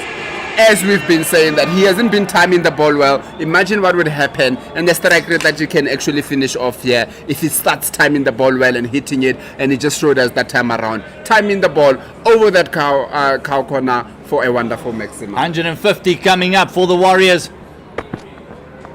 This time around, timing it from the edge. All the way down to third man. That ball flew down there. Junior Dollar just taking off the pace a little bit. Having Janssen just throwing the bat at everything now, and I think he should. 46 of 30. Team is 152 for the loss of only 3 wickets. A lot of batting to come. I mean, if I'm Marco Jansen, I'm thinking that I'm a bowler that's probably going to bowl 4 overs out there, so I want to score the runs to make sure that I've got enough runs to defend also later on. So hey, he's doing the job for himself here for a bit later on. Getting way outside the off stump is Tristan Stubbs. Just that little shimmy. Plays the one, and this is something that he's done brilliantly ever from the very first ball that he faced. He's gotten the signals going. Yeah, which is something I think was missing earlier on in the innings when we were speaking about how it's a bit of a dot ball or try to go for a 4. But Tristan Stubbs going at a strike rate of almost 200, going at about 185, but he's still being able to just get those singles, make sure that he's rotating the strike when it's not there for the boundary. Big shot coming. You got to feel it. And he goes for it. Another shot into the gap. One bounce for take cover security. That was an absolute rocket. And it is 50 up for Marco Jansen. Came off 31 deliveries. Hard work is 30, 20, 50. Fantastic batting.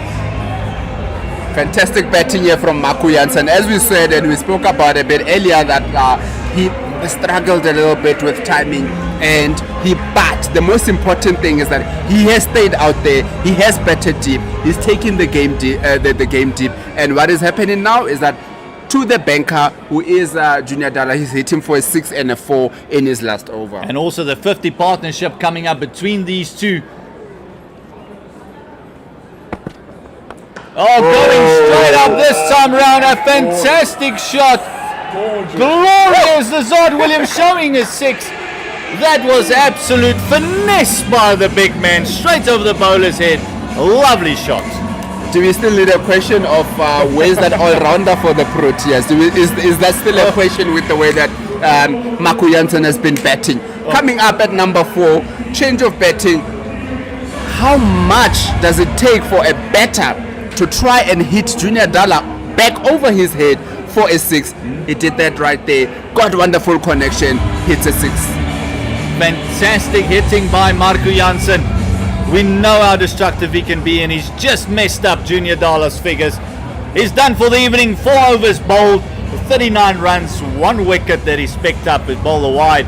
And then also we saw the third 6 of those 4 overs. Marco Jansen doing a fantastic job. As you mentioned, coming in at number 4, which was a bit of a surprise. And the gamble pays off, and everyone watching, aspiring cricketers, this is how you take your opportunities. No, definitely. I mean, like I said, as a bowler also knowing how when he's out there, he can see how good it is for batting, and knowing that later on he's going to need to come in and bowl, and now he needs to get the runs. And as we say that Lizard Williams comes back into the attack from the Henops end. 190 now, a bit of a tap, 27 runs away from it, 12 balls, with the way that the momentum has certainly shifted towards the Warriors. And we see that extras column after the 18 overs is 15 extras conceded by the Titans, with a couple of byes, 2 no balls and those 4 wides. A lot of extras in a T20 match. Yeah, especially if your no ball also cost you 6 runs. That's true. Bit of a mid-wicket conference there. 163 for the loss of 3 wickets after 18 overs. 12 balls to go. They're basically now on the par score for the first innings. But as we mentioned, team batting second, as one double the amount of games in a team batting first. Oh! That was a very innovative shot. And it looks like no ball has been called for height. That ball just slipping out of the hand. And Tristan Stubbs nearly made something of that. But this means another free hit. Klaasen does not look amused. How interesting has the game of cricket changed in the last couple of years? Lizard Williams has got the power to bowl at 145, but Tristan Stubbs felt like he can reverse lap him. How much has the game changed? How brave has the batters become? Oh, fantastic comeback by Lizard Williams. That no ball only costing him the solitary single for the no ball. Yeah, I think that was what comeback. I think that was what he was looking for in the previous ball, and that time around it was obviously a full toss. So it was a good comeback there from Lizard Williams. He's bowled very well. 3.1 overs that he has bowled has only went for 17 runs. Yeah, it's this partnership that's been the problem for the Titans. 59. Tristan Stubbs 23 off only 16. 56 off 32 for Marco Jansen. Stubbs facing up to Lizard Williams. Oh, going for the big shot, and with third man in the circle, big thick edge, and that's a bit of luck for the Warriors. It's 4 time. You know what they say, you make your luck. So Tristan Stubbs is looking to hit the ball, and because he's got full commitment towards hitting the ball, gets a thick edge, doesn't give the short third man a chance, goes down to the boundary for the 4. He's got such quick hands, does Stubbs, that when he gets that edge, it flies away, and there was nothing to hold back on that shot. No, definitely. He's throwing the kitchen sink to it.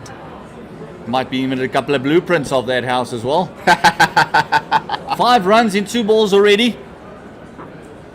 Oh, we can make it up, and a wicket on a low full toss taken by Aiden Markram, taking his second catch. Stubbs cannot believe it. Probably the worst ball to get out to this time of the innings. How often does that happen in cricket, where your best ball is not necessarily the one that gets a wicket? This time around, just gets a low full toss and hits it straight to Aiden Markram at 4, which I think is also brave to have your mid-on or mid-off in the circle, considering that at this time of the game you are looking to obviously bowl those yorkers. If you miss it, it's a bit of a full ball, so you think that you'd want protection at the boundary, but the man is up there, and it is paid off because that has gotten a wicket for the Titans. They've just noticed that Tristan Stubbs keep moving outside that leg stump the whole time. He did against Junior Dala, he did it 1 or twice here. So they might have feel that he's not trying to look inside out, he's trying to open up that leg side maybe. So they keep following him. And that might be the reason why Markram was up. And as you mentioned, how brave that was. Patrick Kruger coming to the crease. He's got an average of 24, but more importantly, he's got a fantastic strike rate. He can really hit a long ball. He is a strong man. 186 for loss of 4. There's another 9 ball deliveries to come in this Warriors innings. I still think try to get 22 runs of the last 9 balls. It's not going to be easy with the way that Lizard Williams has been bowling throughout the innings. I mean, the last 4 that was hit was actually a thick outside edge from him. So I think, Lizard Williams will be looking to close it off, trying to see if they can keep the Warriors under that 180, try to get them under 180. And I think they will be happy if they can get them under 180 at the end of this innings. Well, the way that this track is played and the way the outfield is so lightning. 180 I think would be the target for both. Going outside that off stump. He's set off like a hare, but again, Junior Dala. Junior Dala is not throws the as arm. fast as it bows. Does not the arm you want to take on. And well done to Patrick Kruger getting off the mark and getting Marco Jansen back on strike. Would you harbour the strike now? 2 deliveries to go in this over, then the final over. Would you harbour the strike? No, I would just think at this point in time, you've got 8 balls to go. Patrick Kruger is out there. He can also hit the ball. Marco Jansen, he can hit the ball. They still have Baya Sonapulu, who batted 3 in the last game. We know that he can hit the ball. So I think it's one of those that every ball now, we have to be looking for a boundary. Yeah, Coach Peterson is not scared to make a couple of changes, give opportunities. Yeah. And this one has paid off for him, sending Marco Jansen in at number 4. A big change in the field as we see the 45 coming across. He now has, for Marco Jansen, he's got a 5-4 field, 6-3 field. Oh, clever bowling with that 6-3 field. He's just made sure that Marco Jansen cannot pierce that offside gap. I think it shows that the kind of confidence that Lizard Williams comes in. Marco Jansen is on 56. You've got a 6-3 offside field in a T20 game with the penultimate over of the innings. With wow. 2 third mans on the ring, or a slip that's moved down to the ring. Oh, fantastic bowling, Lizard Williams. Not the easiest field to bowl to. They've got a deep point.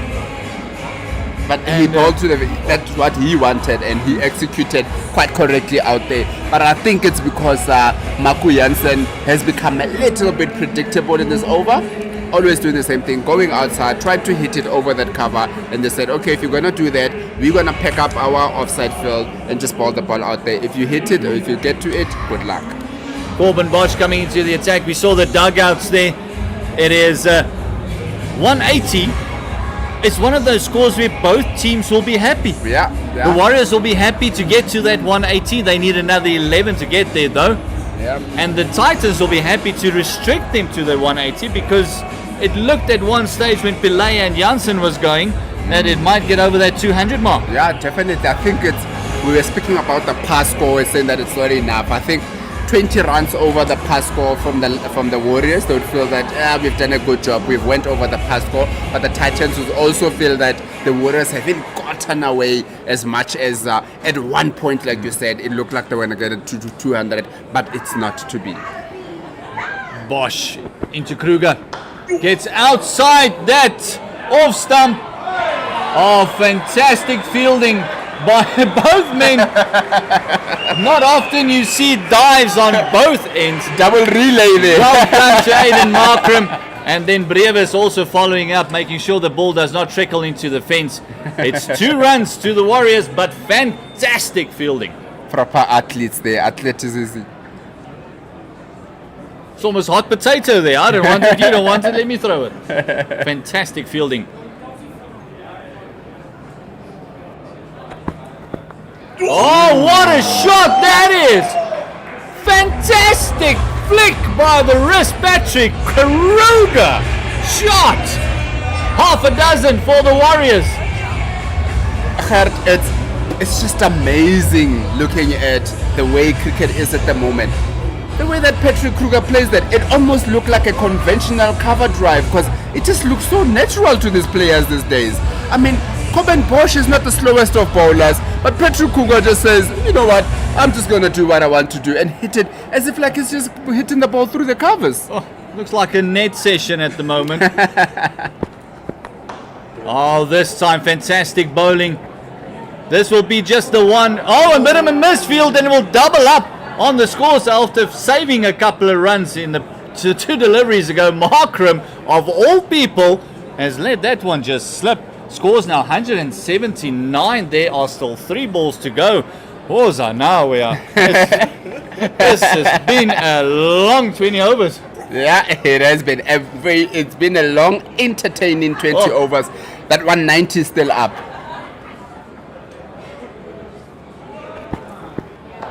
Oh, fetching it. Fantastic shot. Kruger is on absolute fire. Gave himself room. Went outside. Went back to that leg stump. And great bowling by Bosch. But those wrists, the timing, fantastic. That's it. I think that's the important aspect of the game. Get bat to the ball. And that's exactly what Patrick Kruger did that time around. Although he moved away, but he's tried to get bat on the ball. He got bat in the ball, hit it through that point, and it's a boundary. We wonder every now and again how these players get the ball to areas that they do. Why a deep point has become almost a stock set in the field. Now they're just trying to contain It's 183. You mentioned that 190 on the board. Yeah. One lush blow could get them to that 190. Bosch into Kruger. He swings hard. It's a big, lovely slap down the ground. This time, Brevis cuts it off. Marco Jansen doing a fantastic job. Immediately coming back for that second. Doubling up once again. Yeah, fantastic day from first Bosch to try and change it up. Was so that Patrick Kruger is probably a little bit more comfortable whenever the ball is nice and full. Went to a short one. Patrick Kruger got some bet on it, and wonderful fielding from Deva Brevis to cut it down to just 2 runs. Fantastic batting, Kruger. 15 love on that shot. Last ball of the innings. Where's it going? Yes, it's going to be. Is it going to be a catch? Brevis getting under it, and oh, fantastic stuff. Bosch getting the final word in this Warriors innings, and Patrick Kruger succumbing. 17 of just a dozen deliveries, of 6 deliveries rather. Fantastic batting. Marco Jansen not out. 56 of 34. And it's 185 for the loss of 5. You got 5 more than you wanted there, KP. Yeah, I think the Warriors will be very happy with the way that they ended it off. Titans will probably feel a little bit more disappointed in the last few overs, because in the middle part of the game, it looked like the Warriors were taking in it, and then the Titans just wrestled it back to them. But in the last few overs, they've just let it slip away a little bit, and now they've got 185 to chase. And how many times have we seen a little cameo like that, 17 runs, taking the game away from oppositions in the past? Yeah. That could be what changes the complexion of that game. It just came off 6 deliveries, so 1 over, 17 runs. It could just be that Patrick Kruger has swung the momentum into the Dafabet Warriors side. No, definitely. I think they'll be very happy and feeling pleased with that batting innings, and they still got 185 to chase. As much as it's a lot of score, still don't think that it's going to be an easy target to try and restrict. And it's going to be very interesting to see how the Titans are going to go about chasing this score, where it's over par, but it's also not out of hand. They've got a fantastic, obviously, batting lineup, as we spoke about earlier. They've got the men that can do it. I mean, who better than Klassen at the moment, who was the better of the tournament in the SA20 that recently concluded, striking at almost 200. Aiden Makram is flying off to India in the IPL, where he'll be captaining the Sunrisers, and he'll be looking to just end it off well on a high. Deva Brevis also hasn't played so much games in the IPL. He'll be looking to score some runs to show them that this is why you picked me and this is why I score runs. So it's going to be a very, very, very good second innings of the game, with the Titans looking to chase down that 185. It's going to be a fantastic, as we hear the cheers. It's T20 cricket on its absolute best. It's SuperSport Park. We run through that scorecard. Pillay scoring a 50 of 37, and also Marco Jansen 56 of 34. Stubbs 27 of 18. Patrick Kruger, that little gem of an inning, 17 of 7. We're going to take a break. We're going to need something. We're going to need a little bit of less sugar before the second innings. KJ Pendula will start off, and it's going to be a fantastic run chase.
Gooi troep. Jee.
Match.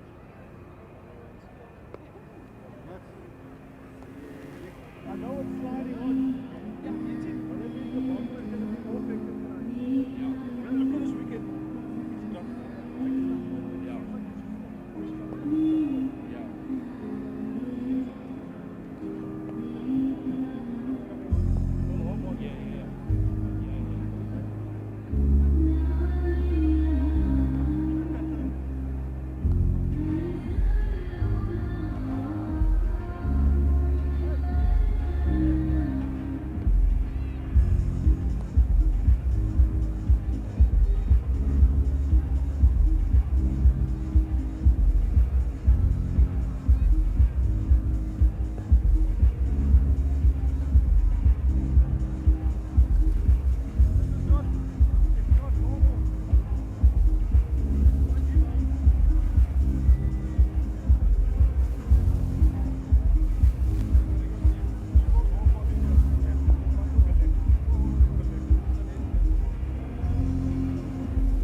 8 overs, right?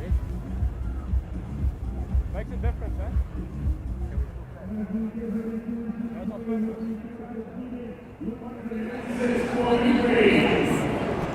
Ladies and gentlemen, we come back. 185 for 5 is what the Dafabet Warriors put in the score. 2 half centuries. Marco Jansen being pushed up to number 4, scoring an amazing 56 for 34. Javeshan Pillay, as good as ever as he's been throughout the whole tournament, finally getting his half century. And Patrick Kruger with a young cameo at 17 for 7.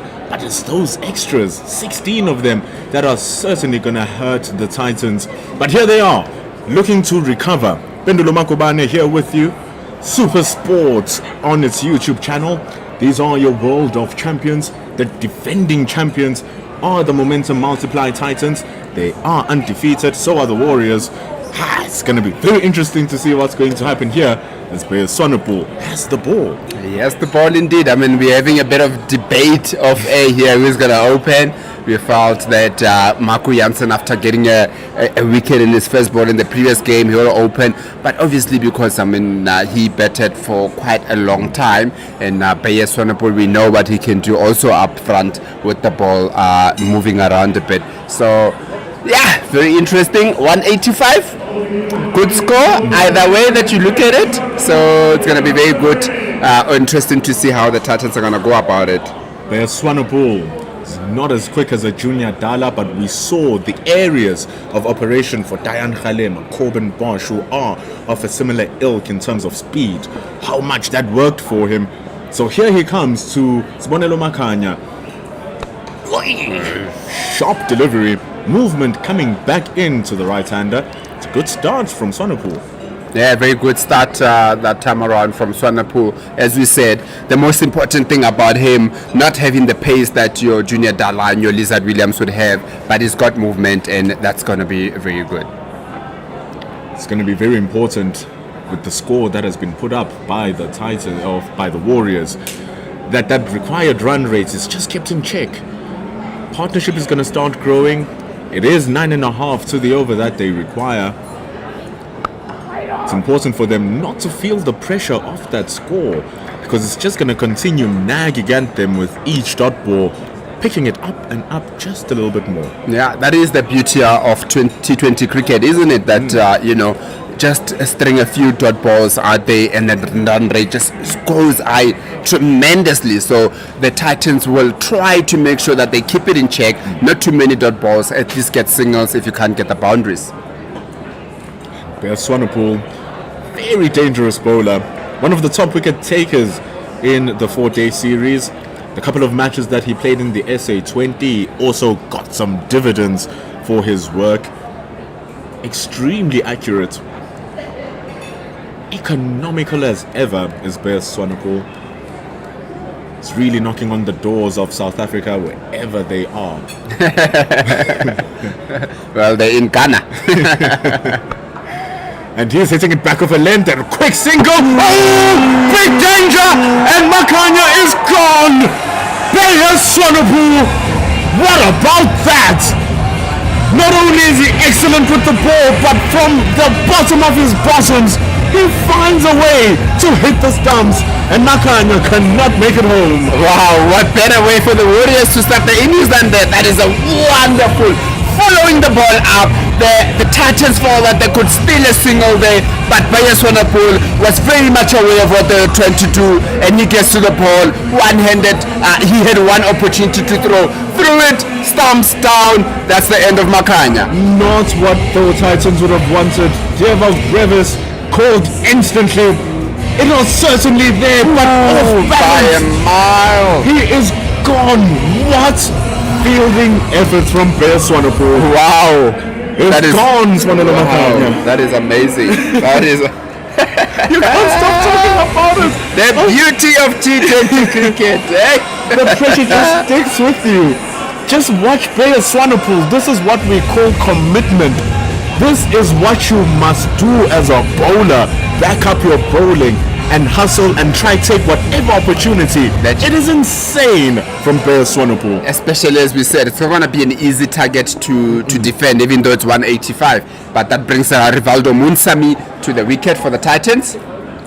Another dangerous batter is Rivaldo Munsami, one of the leading run scorers for the Titans in the 4-day series. Even on top of that, was player of the season last year for Division 2. Division 2 player of the season for the Northern Cape Heat, which is why you're seeing him now in Division 1. Rivaldo Munsami is going to be playing to prove a point that he belongs in Division 1. Yeah, he belongs back home, because this is where it all started for him years ago, coming from here, going to Northern Cape and coming back here once again. Rivaldo Munsami is also the leading run scorer for the Titans in the first 2 days, first 2 games that they've played so far.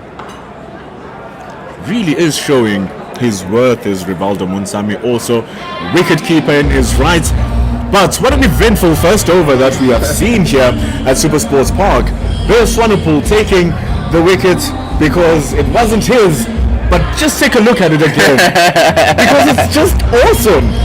Look at how it covers ground. He doesn't even see the stumps. Just look at the celebration also, that hey, he's in it.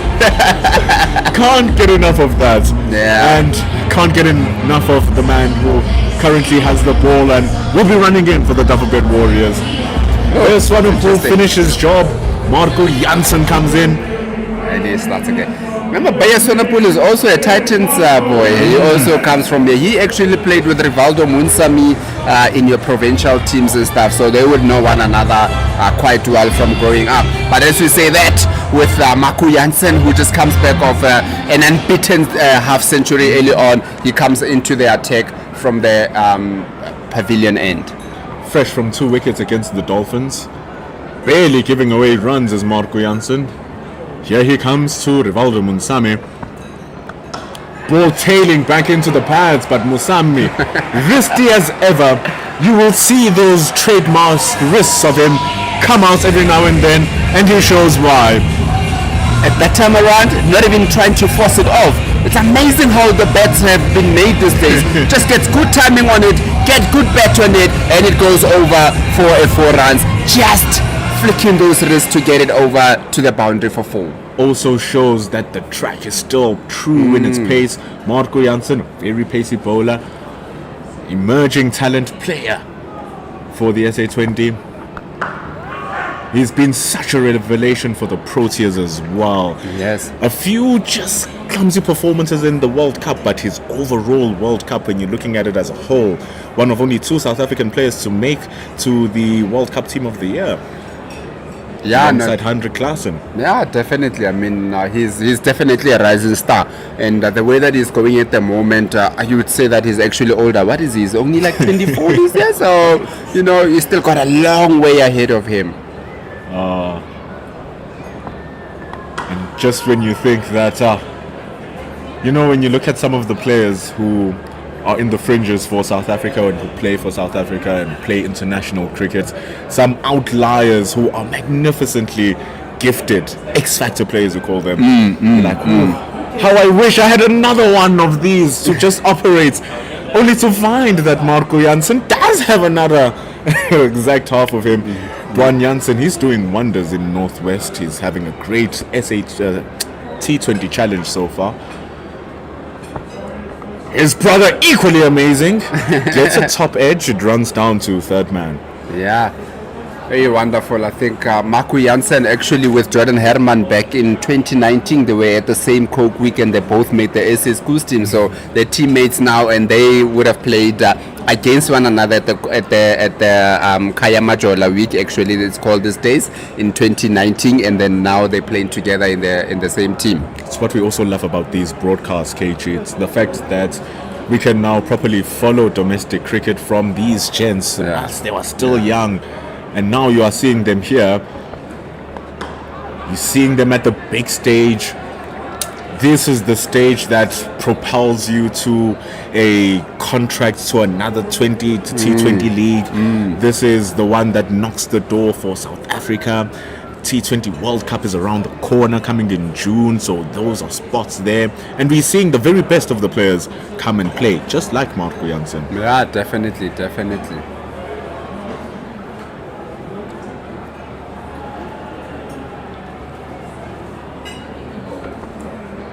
Ooh, juicy stuff. We all waited in anticipation for that. Marco Janssen backs up Bayer Swanepoel's opening over with one that is equally as good. A juicy, feisty short ball, that. It is. It has been just as we have a look at it again. Oh, wonderful bouncer there from Marco Janssen in the body, making Deva Breves try to play. I think teams have figured and they know that Deva Breves, most of the time he gets found wanting on that short ball, and hence Marco Janssen decided, okay, hang on, we know that he struggles a little bit with the short ball, let me give it out there. As Bayer Swanepoel continues from the Hennops River end. Big stride into the stumps by Rivaldo Munsami, flicking it down the pads. That is the easiest four he can possibly get. This is going to be a very big partnership between these two, because you spoke about the 4-day earlier. Equally, Deva Breves had a very good 4-day, and whenever these two batted together in that 4-day series, they really got some runs going. So this is going to be a very good partnership between these two if the Titans want to get closer to that total. And partnerships will be the name of the game. With the total as daunting as this. The required run rate currently kissing 10 runs to the over. It's currently relaxing at 9.8, and those boundaries are going to be very necessary for the Titans. Bayer Swanepoel pushing it out on the offside this time, and you'll see how much of the stumps Munsami gives Bayer Swanepoel on his run-up, and then he shifts across onto middle stumps to play the ball, which is why it was so easy for him to flick that first ball away. Bayer Swanepoel saying, stumps! Goes for them and got punished. It is. It's a bit of a cat and mouse, isn't it? Where the batters try to play with the mind of the bowlers a little bit. Oh, too much of a bounce. That is a great effort from Snetsemba Qeshile. Very good efforts from the wicketkeeper to jump and stop that, because it was a certain boundary. No, definitely it was wonderful keeping. That's what you need from your keeper, isn't it? That when you try to do something, especially that time around, that they back you and stop that ball. And that time around, Snetsemba Qeshile just went up and he made sure that there isn't extra runs that are taken. Value of a wicketkeeper is saving those runs like a goalkeeper saving goals. Bayer Swanepoel just really targeting those stumps. Devil Brevis was found stuck on his feet, nipping back into him, but he finds a way to not get his stumps curtailed.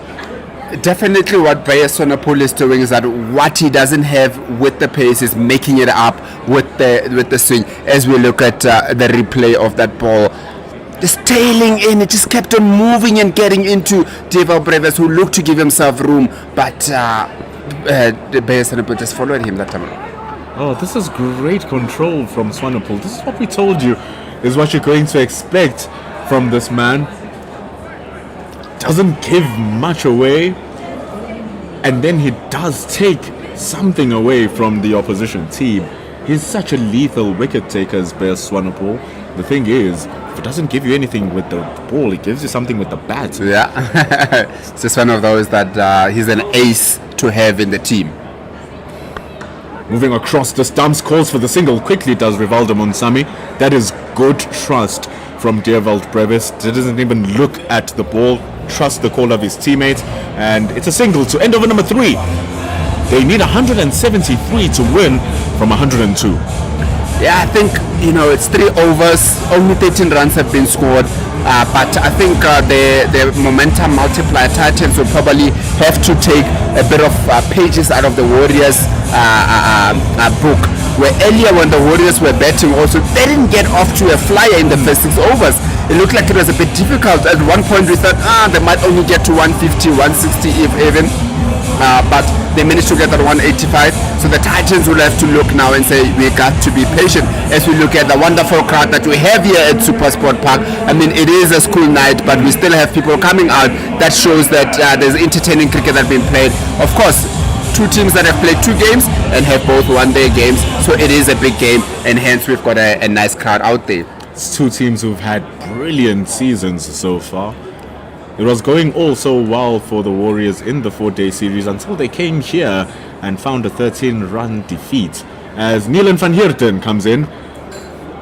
Nieren van Nielden really comes in the wrong way. But Ashile, again, showing that he is on the money. Mpendulo, you must teach me those clicks, eh? Ashile.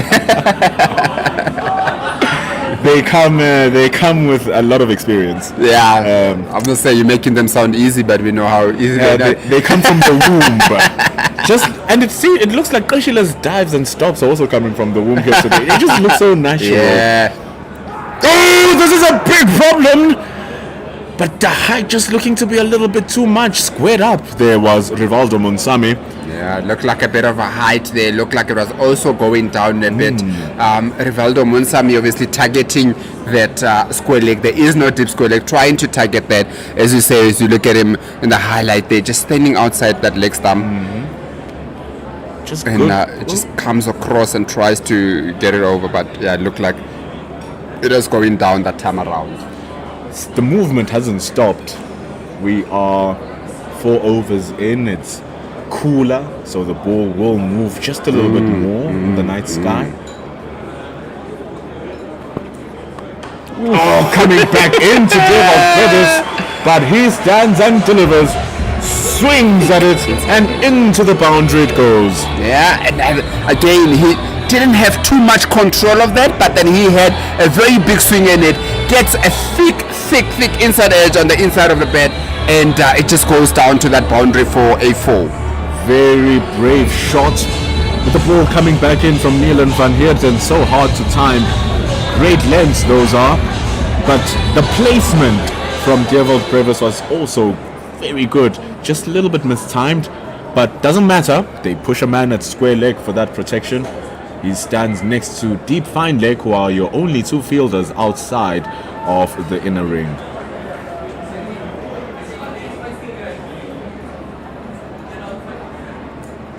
But Nielen van Heerden is really struggling with his lines here. I think he's trying to target those stumps a little bit more, and on 2 occasions in this over so far, he's just bowled one down to that leg side. Too much down the leg side for an extra. We spoke a bit earlier about how many extras the Titans have bowled, and the Warriors would be looking to say that, hang on, let's not try to give away too many extras. And in the 4th over, Nielen has already bowled 2 of those extras. Not ideal. Goes a little bit shorter. Lucky not to be called wide at that time, with the ball bouncing and nipping behind the back of Dafabet Brothers. But he evades that.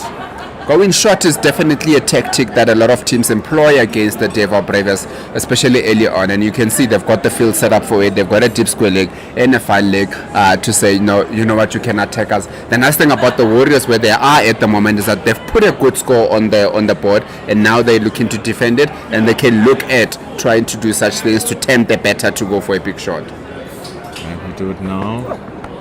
Goes for it. Not short enough. It's waist height from Nielen van Heerden, and Brothers waste no time to dispatch that into the cow corner boundary for 4. Yeah, very good shot. It's always good for a batter when he pulls the ball and he hits it in front of square, and that time around he had control over it, hits it in front of square. This is the big over that the Titans would have been looking for.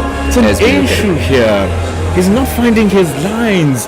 If he's not finding his lines, it's the length that's missing. That one, a good line, but just a little bit short for where he wants to be there.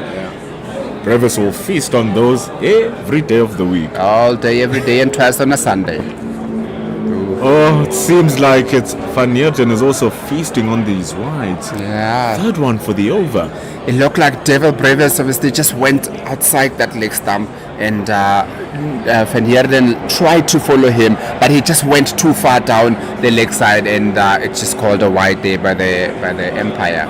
Good over so far from the Titans, getting 11 runs from it after only getting 13 runs from the first 3 overs. Just 4 balls as well for those 11 runs.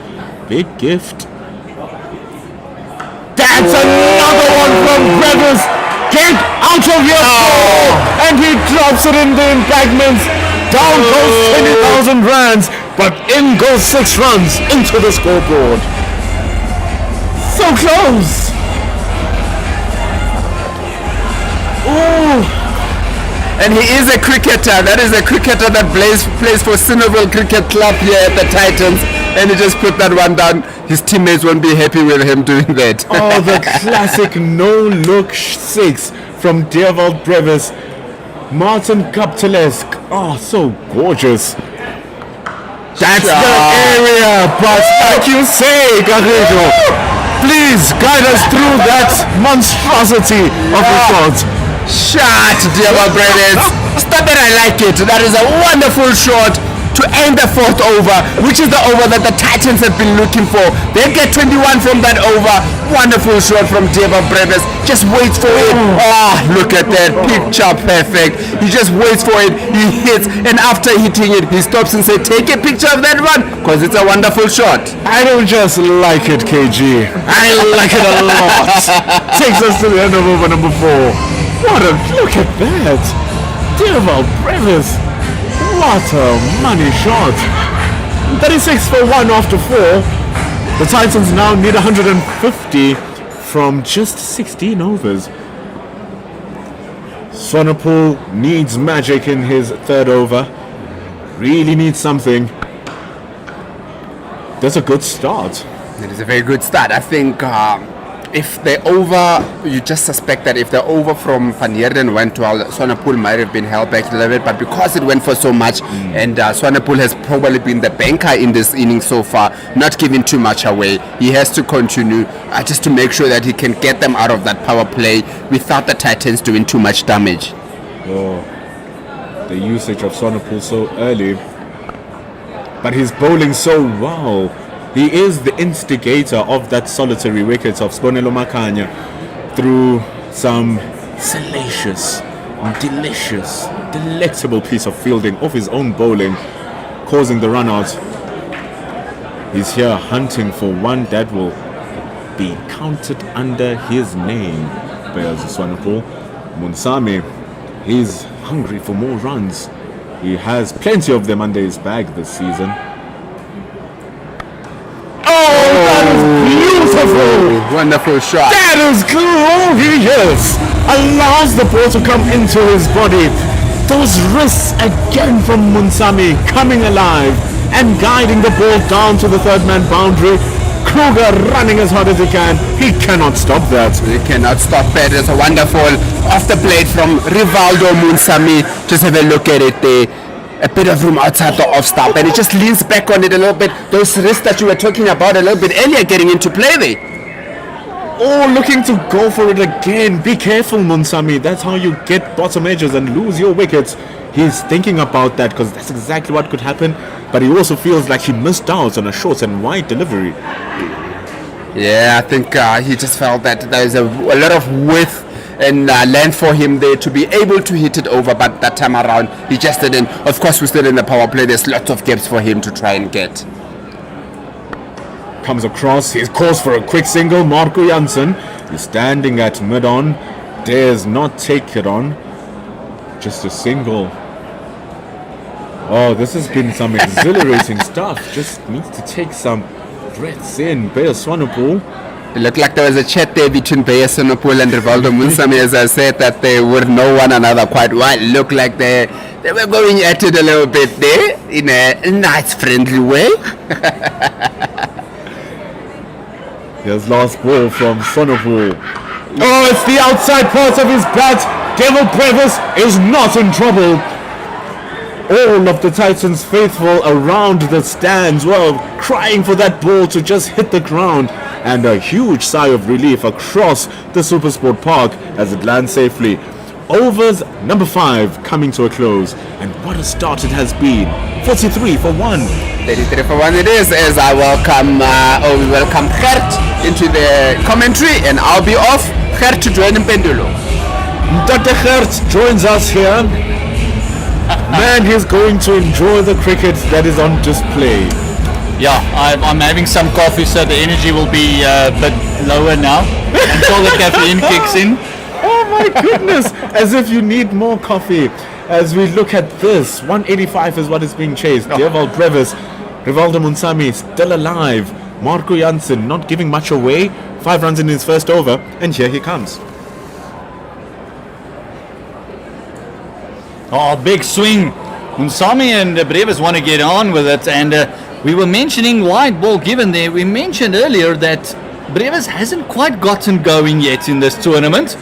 And Munsami has had 1 or 2 starts, also not really hitting his straps. It was at this ground where we had that 4-day exhilarating game. And Munsami was the changer there where he scored at 124 of 140 balls. It's Big Janssen coming in to Munsami. Oh, inside edge. And nearly a breakthrough. Like we said, previous over from Bear Swanepoel with that one short and wide. Be careful, Munsami. That inside edge might get you wanting. So lucky for it not to get him out. But you know, as you speak about that 124, it speak about how clutch he is. But you're not going to be clutch if you lose your wickets. Very lucky to be alive after that. Yeah, that angle, very strange there for a man with the class of Munsami. Very angled bat. Now it's Brevis facing up to Marco Janssen. Some short stuff incoming. Maybe not. A quick signal, another shy at the stumps, and I'll tell you what, the Warriors fielding has been on song. They really are enjoying it up here in Centurion. That was Tristan Stubbs. We know he's a fantastic fielder. Very quick across the park. What can Tristan Stubbs do? He really can do everything. This man can take the gloves. He can fly through the air, because Brevis might have been in real trouble with his bat hanging in the air. Not sliding it in. That was gone for all money. Whew. Oh, pickup shot. Lovely flick. Munsami. And has that gone all the way? Not one down four. Fantastic shot. Fofa. What glorious timing and wrist from Rivaldo Munsami, and what a stylish way to bring up 50 runs for the Titans. Just the prance at the end of it, just oozing class like you were talking about it. Look at that. These bats these days, those shots, 10 years ago you would have chased him off a pitch if that happened. Now you're applauding it. Quick call of no, as he saw Tristan Stubbs was on the money again. Nice quick walk in, just cutting off that angle like the great Jonty Rhodes used to do there at backward point. It's a good decision. The score is currently 52 because it was actually adjudicated that Munsami's 4 is actually a 6. So it was given as 6 runs, takes the score to 52, and also brings the partnership up to 51 runs now between Munsami and Brevis. Fantastic shot. 2 bounces and into the SuperSport Park fence. Lovely shot over backward point. I can't help myself! That was ridiculous! What a great shot from Munsami. Fantastic shot. Goosebump stuff. Look at that. It's the bravery to take it over the top, Gert. The wrists to just use that pace against him. Gorgeous batting from Munsami. Oh! And this is the reply of what you would expect from your Protea bowler. As Marco Janssen said, I have had absolutely enough, and there was an absolute snorter of a delivery. Oh, Munsami had no clue how to deal with that. Marco Janssen shows that how dare you hit me for 10 runs like that. Let's look at this delivery. Oh, vicious. Bashila was so close as well. He's been phenomenal behind the stumps. Could have easily just landed into his webbing. Counts himself lucky there, Rivaldo Munsami. Bashila has been good with the gloves and with the hands for a long time now. Couple of seasons he's been knocking on their door. He's been knocking, he's scoring runs as well. It is the end of the 6th over, 57 for the loss of 1, as we see a bowling change. CSA T20 coming into the attack, taking the pace off a little bit. CSA T20 really capitalizing on his jump into the Warriors. He's been really phenomenal. 32 years old now, CSA T20. He's been around for a very long time in the previous franchise era. He was stuck in the level below the 6 franchise teams, playing in your 3-day cricket, playing in your semi-pro division. Here he is now. Oh, run, good run. Immediate call by Devil Brevis. Not the greatest throw from Nielen van Heerden there. Way off target. Didn't look like I was in the same postcode.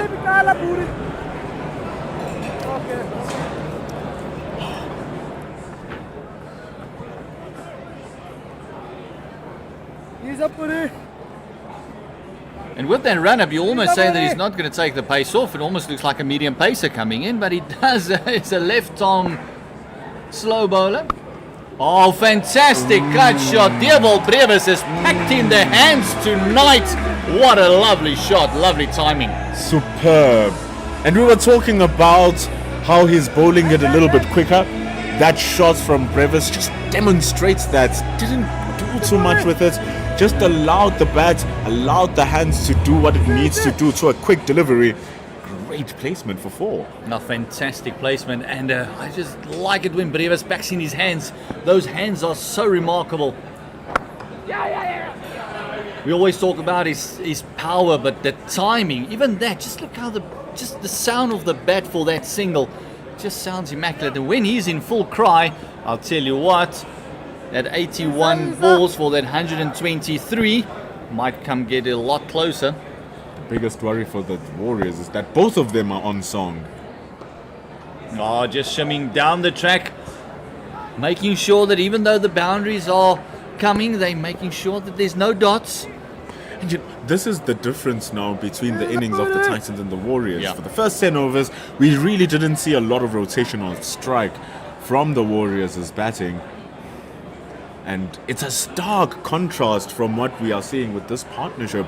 Already, it has grown up to 65 runs with just easy batting between the two. It's really sensational. Just doing some gardening there is Munsami, eyeing up the field.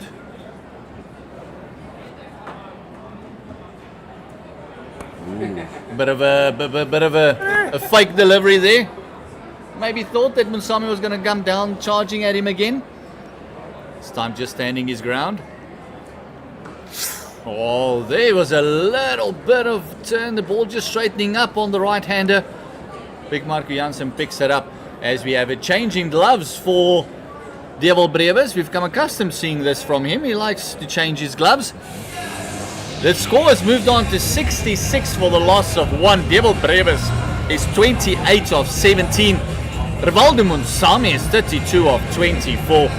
And 120 more required to win in the next 13 overs. Oh, it's going to be one heck of a finish. They are doing such an incredible job here.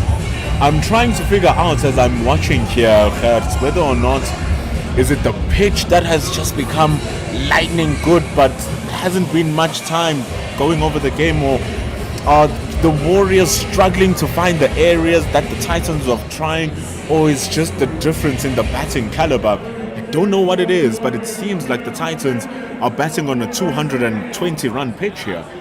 Yeah, it does look different. It does look like they worked it out in their bowling innings, and the Warriors haven't done so as yet, especially the man in your screen now, Van Heerden, coming in, bowling at Munsami. A lovely little bit of lift, and it's one or two deliveries has just had a little bit of extra venom in it.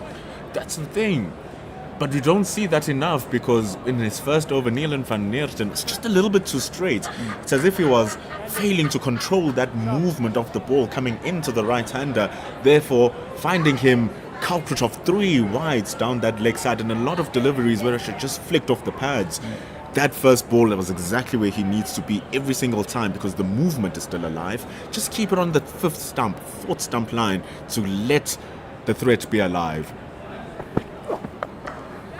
Oh, and it does cramp up Devil Brevis as well. The rotation has been fantastic. Like I said, that was a fantastic delivery. Just punching it through to that sweeper that's on the fence. but it will bog them down a little bit. It will slow the scoring and hopefully build some frustration when it comes to Devil Brevis and Munsami, who's been striking at 150, 140. We actually saw that with Matthew Pritzker's wickets, where he was being bogged down by the Titans bowling until he caved. Fantastic, just dabbing it down to third man. See, but that's the thing. Your Matthew Pritzkers, they were not doing this. They were not rotating the strike as fluidly as the Titans are. It's as if they are really using that home ground advantage. Patrick Kruger will be coming into bowl as well. I mean, he played a divine 17 from 7, but the team needs wickets now.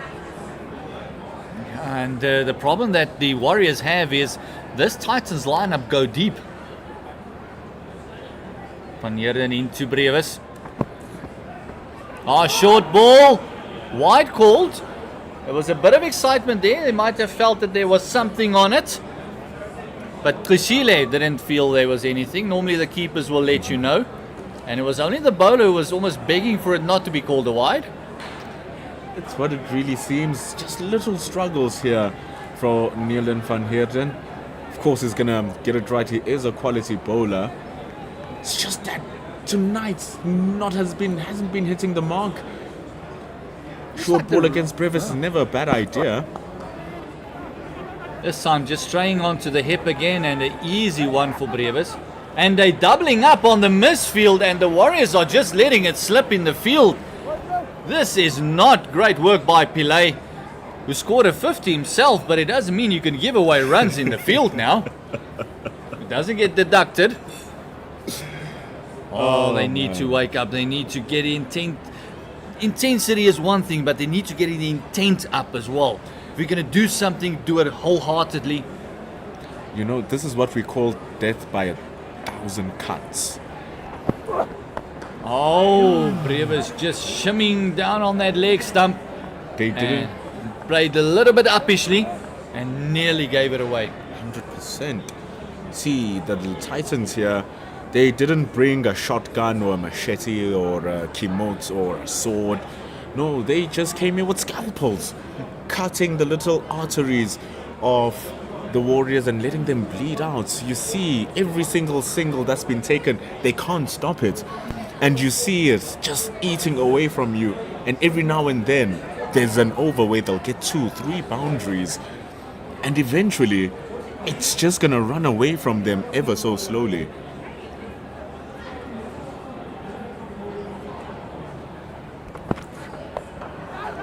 It's much better bowling by Van Heerden, but not good fielding off his own bowling there. As it comes the end to the over, and the 8th over is gone 72 for the loss of 1. And the Dafabet Warriors is under the pump here. It's almost like they pitched up for the batting, but the fielding is letting them down a little bit. They really need to pick it up, and they need to squeeze a couple of dot balls together. But the problem is now you look at some of the boundaries that were scored. You see some of the bowling from Marco Jansen, some of the bowling from Bear Swanepoel, along we put aside Neelan van Heerden. Those two have been bowling brilliantly. The areas that they've been bowling have been excellent. But the batting in retaliation has been even better. Brevis 31 from 21. Munsami 34 from 26. They're showing that the good balls are being pushed for ones. Some good balls are being hit for fours. Where do you bowl to stop that pressure, Gabs? That's the question. So they try to bring Patrick Kruger and see if they can bring an answer. Patrick Kruger, fantastic bowler. He scored a little cameo of 17 runs at the back end of the Warriors innings. Coming into Munsami. Another flick. This could be a wicket. And a little bit of a juggler. And just giving the ball a kiss is Van Heerden, because that would have been disastrous for the Warriors. Wicket time. Falling for the trap, Rivaldo Munsami. That is what Neelan van Heerden should have been looking to do. Those are the areas. That ball coming in to Munsami, as Van Heerden does. But he got the catch off Kruger's bowling. We saw him stretch earlier, like he batted well. We're going to need him for his bowling. And here he is. First delivery, needing no introduction. Munsami being a little bit fancy and almost putting it down there, Van Heerden. Oh, the juggler, Van Heerden. And this is the man, you can just hear the sound in the crowd. Everyone is excited to see. It's the guest keeper, Aiden Markram. Oh man, will he need a captain's innings? 71 run partnership breaking between Brevis and Munsami. The song that's been played in the background is Daddy Cool. Yeah. Yes, Daddy Captain is Aiden Markram. Captain the Sunrisers Eastern Cape to a championship of the SA 20. Of course, he'll be going to Sunrisers Hyderabad later on in the tournament. He won't be available for all 14 games of the Titans, so he will want to make an impact for the ones he's involved in. He's already scored a 40 in his first game, didn't fire in the last. Here he is now, 114 to win from 71. And Kruger, tail up. This is the wicket they want. Very interesting to see on your screens there that Brevis was giving him some tips on how to play and where to go to. He's been there for a couple of deliveries as young Devil Brevis. Kruger into Markram. Oh, solid behind it. See, getting a wicket on your first ball is just gonna give you so much confidence. It's also just going to put the batting side in a little bit of a hold. Like, okay, this man has his tail up, he's just gotten a wicket. Let's just play him off his first over, which will allow Kruger to ease into his rhythm much more.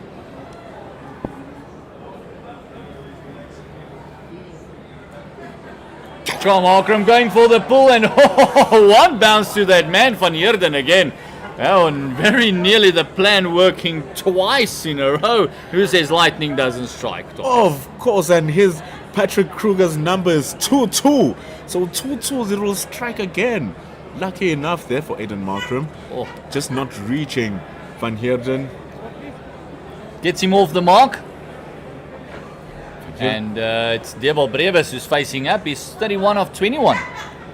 Will he also play the ball down to find leg now? Because clearly it seems to be the case with Patrick Kruger.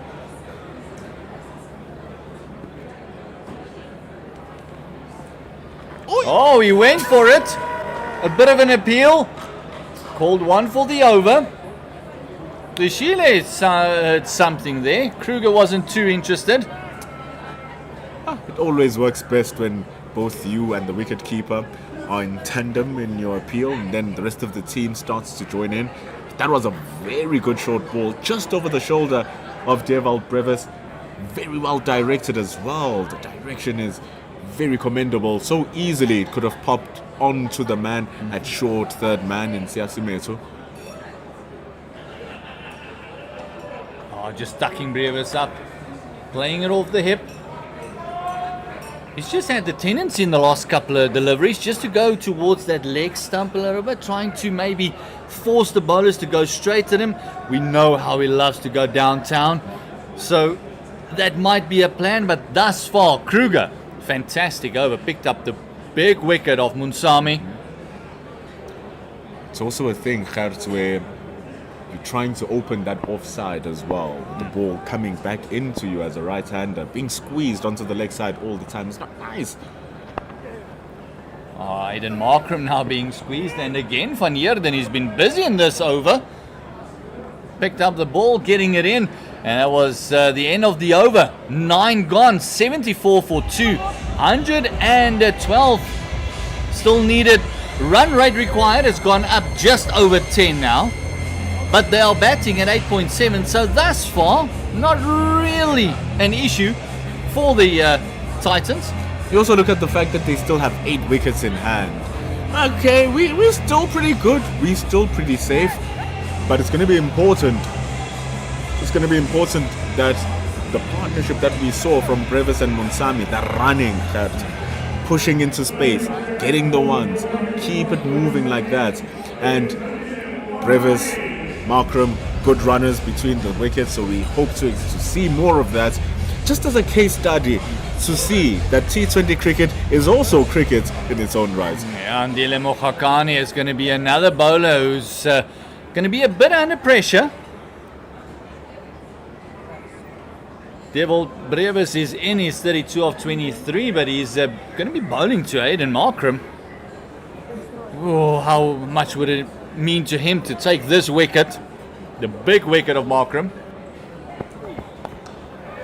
Again, just on the pads, and these two are so good off the legs. You don't really want to go there because it just allows them to rotate that strike. The issue now is that have you seen Aiden Markram's cover drive? Even on the up, Devil Brevis's also. So it's a thing of everywhere. It's just a sword for the bowler. It's like, where do I bowl?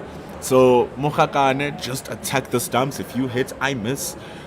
Pray for the best. It's what's happening right now. Protection, 3 men patrolling the leg side boundary for that straight delivery as well. Oh, and this time Brevis working it around the corner. One bounce, just eluding that man at a long leg.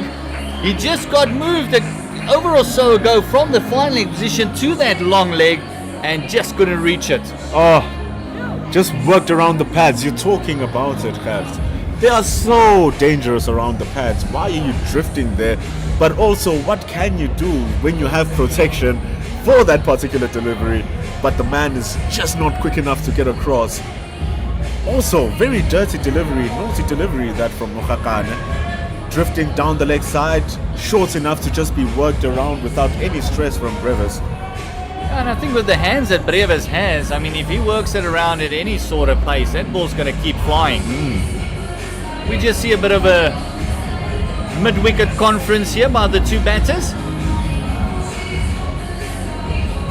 Just get hurrying on there by the umpire. Mohakane, I think the idea was perfect, but the line that he bowled, just straight down leg side, it should be more round about the chest area, right onto the body of Brevis. That will bring those 3 gentlemen into play. Not there. Definitely not there. Another 6 to Devil Brevis, and he didn't even get hold of it. It's half a dozen. He slapped that away. You would think that the man at deep cover had a chance. The way it was so flatly hit. But all he could do is just jump over it.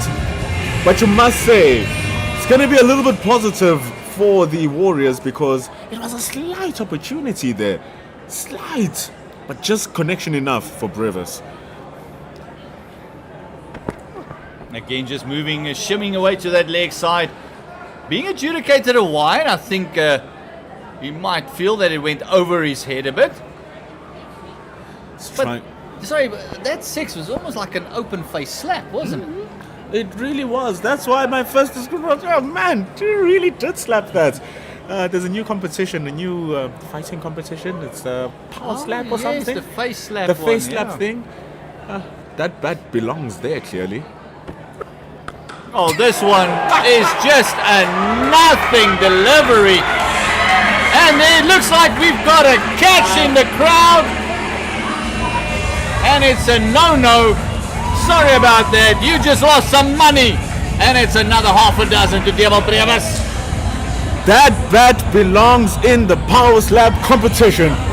He has cracked that away. So effortlessly made it look too. So easy. Devil Brevis. Just look at this. Stand and deliver. Thank you very much. That was an absolute nothing ball. And in Mohakane, go fetch. I just love how he uses his whole body to hit that ball. It looks like a golf swing where you're shifting the weight with your hip, across with your waist. It's just one beautiful flow. Oh man, Brevis. Again, going to that leg side, cutting it away. This time, the man at sweeper fence can come in. That was almost a letdown. It's only 1. What an anticlimactic situation, Devil Brevis. But he's done really well. So many runs in this over. 19 already from Andile Mohakane. Not a good look. Now he has one final ball in this over.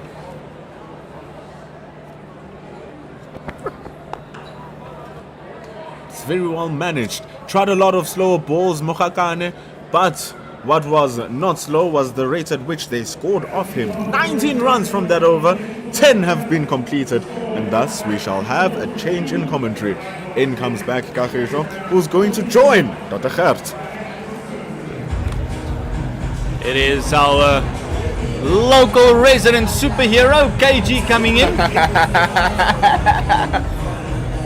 Quite the introduction there, Mr. Maloney. Ah, the Panther. Here we Very go. good here. I've seen the first over from Van Heeren a bit earlier on, the lesser experienced bowler, going for 21 runs, and now Mokhakani also getting the same treatment. So two first overs from the less experienced bowlers has gone for 40 runs. Wonderful batting from the Titans. Oh, fantastic batting, and they know Brevis. They're just bowling nothing deliveries at him at the moment. And here we go, Devil Brevis. That's his first half century. That's going to be his first half century in this T20 knockout. Fantastic batting. Raise your bat, young man. Fantastic batting there from Devil Brevis, and it came in a very good quick time. 50 of just 28 balls. A much needed innings from him. Getting the confidence going into the IPL. It's a very big innings from him, and he'll be feeling very pleased about this knock so far. But the job is not done yet. The job is not done yet. He still needs to go through. We'll see the little shimmy as he faces his next ball. Aiden Markram. What a fantastic experienced player to have on the other side. This one just slapped into mid-wicket, and great fielding there. Wow. Looked like wow. Bayer Swanepoel just stopping a couple of runs there. That one was going to the fence. It of all was money. going like a tracer bullet. A nice cross bat shot there from Aiden Makram. You know, the difference between playing across the line and a cross bat, and that time around was a good execution of a cross bat from Aiden Makram. Wonderful fielding, of course, from Bayer Swanepoel to prevent it to go to the boundary. Great field in his own right. Of course, he was the creator of that first run out of his own bowling. Yeah. So he's giving his bowling partners as much as he gave himself when he was bowling a bit earlier on. Oh, this one is going. Is this going to be the wicket? Yes, he's given it away. Devil Brevis gave it away. And, oh no, this is not what the Titans wanted going on at rate or not. 50 up for Brevis, and then wicket time for Patrick Kruger. Yeah, we spoke about how he needs to take this innings deep, but unfortunately that time around, just holding off that short ball that he has been struggling with for quite some time, and that time around, just not getting enough on it, and getting caught there by the cow corner. Wow. And now, replacing Devil Brevis as if it can't get worse for the Warriors is the man that's going to the IPL on a huge high. The player of the series in the SA 20. The man who was striking at nearly 200. It is the one, the only, Heinrich Klaassen. Yeah, he's the man of the moment. He's really been probably one of the best white ball players we've had in South Africa for the last 2 seasons or so. And all over the world where he's gone. He was in America the other time, also scoring some runs at the IPL, at the SA 20. He'll be looking to side off. This is, of course, his first game of this year's CSA T20 challenge, and he'll be looking to say to the teammates that before I go to India, here are some runs. It's going to be a big innings here from Heinrich Klaassen. And for the Warriors, they're hoping there's a bit of pitch rust there, that they can get him early. Because if these two are going to get going, we're going to go home early. It is Patrick Kruger coming into Heinrich Klaassen's. Just from that, it's not, didn't hit it to the boundary or anything else, but he just looks so sad. Every time when he bats and he comes out, it just looks like he's got more time than anybody else. And that time around, just going back, just easy as you like, pushing it to that point. What an amazing talent we have here. Yeah, it's the timing that he has and the amount of time he has. Doesn't matter who bowls at him. And then he gets into these extraordinary positions when he plays these shots.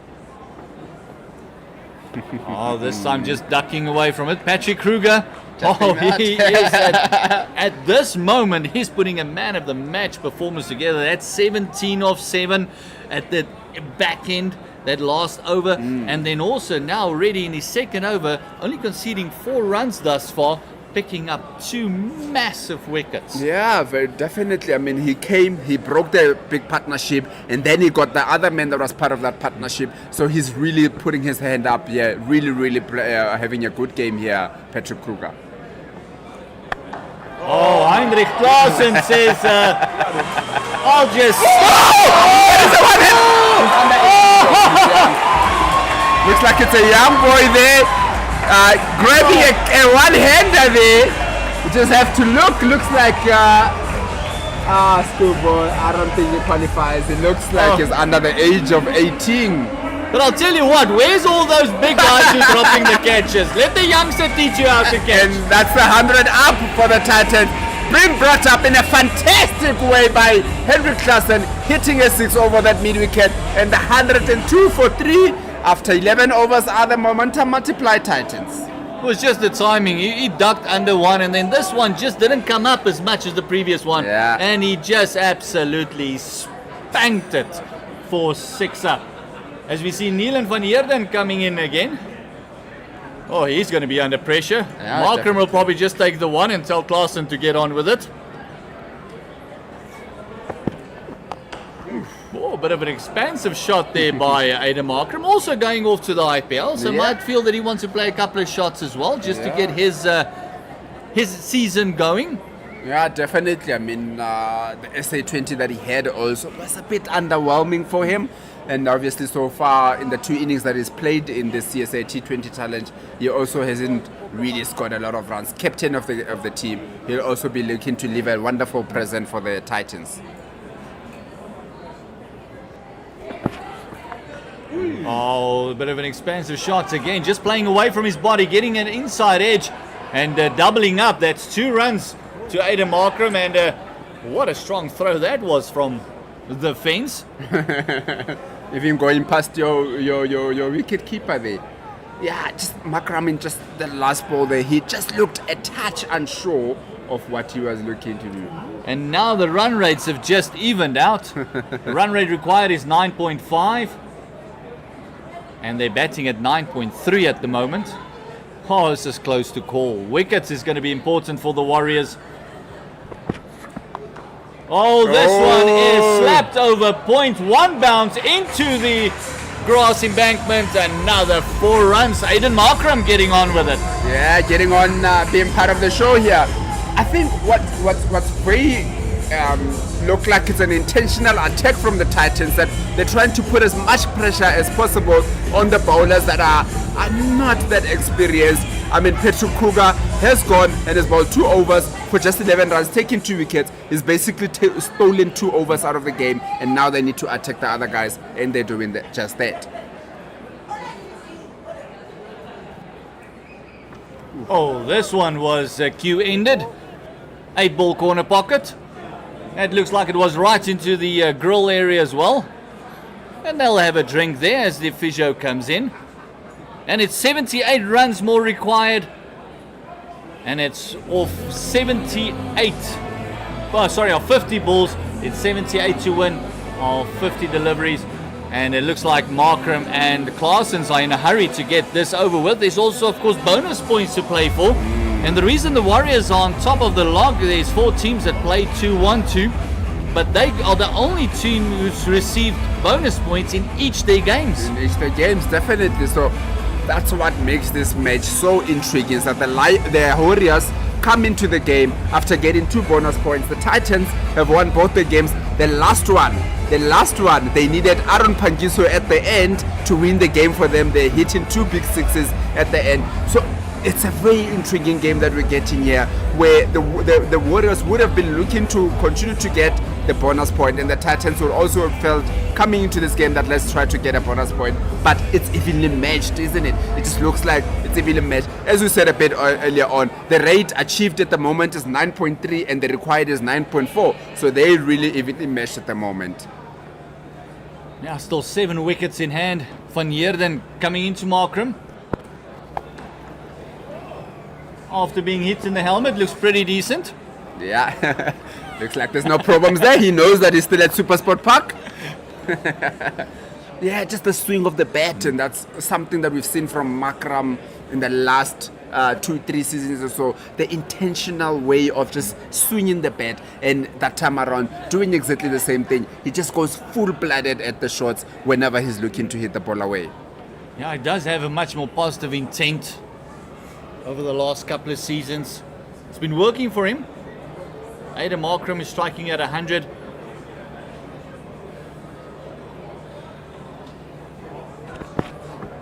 Oh, Van Heerden can be lucky to get away with that full toss on the legs of Heinrich Klaassen. Looks like it was just a bit of a slower, might have taken off the pace a tad. And he's just thanking him. Say thank you very much for not hitting me in the crowd there. Yeah, it looks like a bit of a weird exchange there. I'm not sure Hendrik Klaassen, with the form that he's in, is a guy that you want to get under his skin, because he'll hit you out of his skin. Yeah, he'll hit you out of your own skin. As you look at the scorecard there, Makanya was the first to go. Brilliant run out by Swanepoel of his own bowling. And then Dewald Brevis was 50 of 29. Rivaldo Munsami was 34 of 27. And now the two senior batters for the Titans. Yeah. And one of the most exciting players in the last couple of years, Heinrich Klaassen, has joined his skipper Aiden Markram at the crease. Yeah, it's going to be a very important over this, I think, from Patrick Kruger. Has bowled wonderful 2 overs, and it's going to be very important how he bowls this one. Yeah, bowling to Klaassen, who tucks him around the corner through mid-wicket for one, who spanked him for a big 6, the last ball of the his last over. But it's very important. We talk about batting partnerships and that sort of thing, but bowling partnerships are so important because he's been building pressure on one side and the other side has just been leaking runs. No, of course. It's very important, obviously, to try and complement what your bowler is doing. When the pressure is created from that side, you need to maintain it this side. At least try to get a wicket or so, just to keep yourself in the game. But it doesn't help if the one over goes for 5 and the other one goes for 13, because that means that then you're going at 9 and over, which is not what you're looking for. Oh, and again he drops it short, and this time round it is Aiden Markram. It says thank you very much, Mr. Kruger. Getting in the groove here, Aiden Markram. Very important.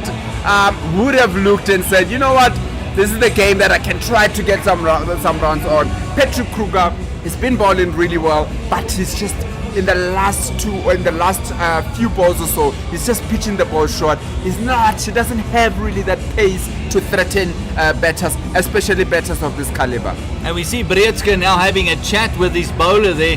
Even Marco Jansen coming across and saying, listen mate, I don't think these are the two you want to try with the short ball.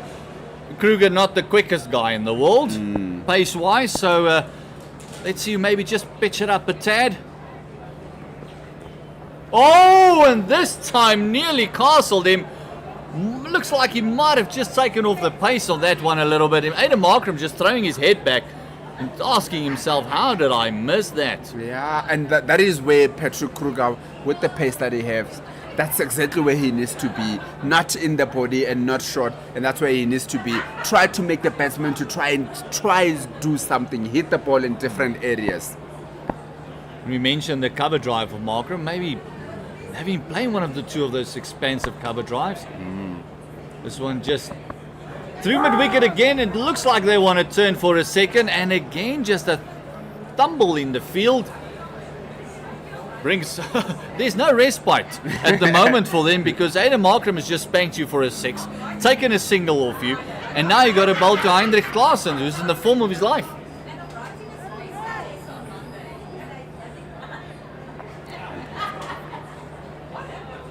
The field is very spread for Klaassen's. Got 3 guys on the leg side.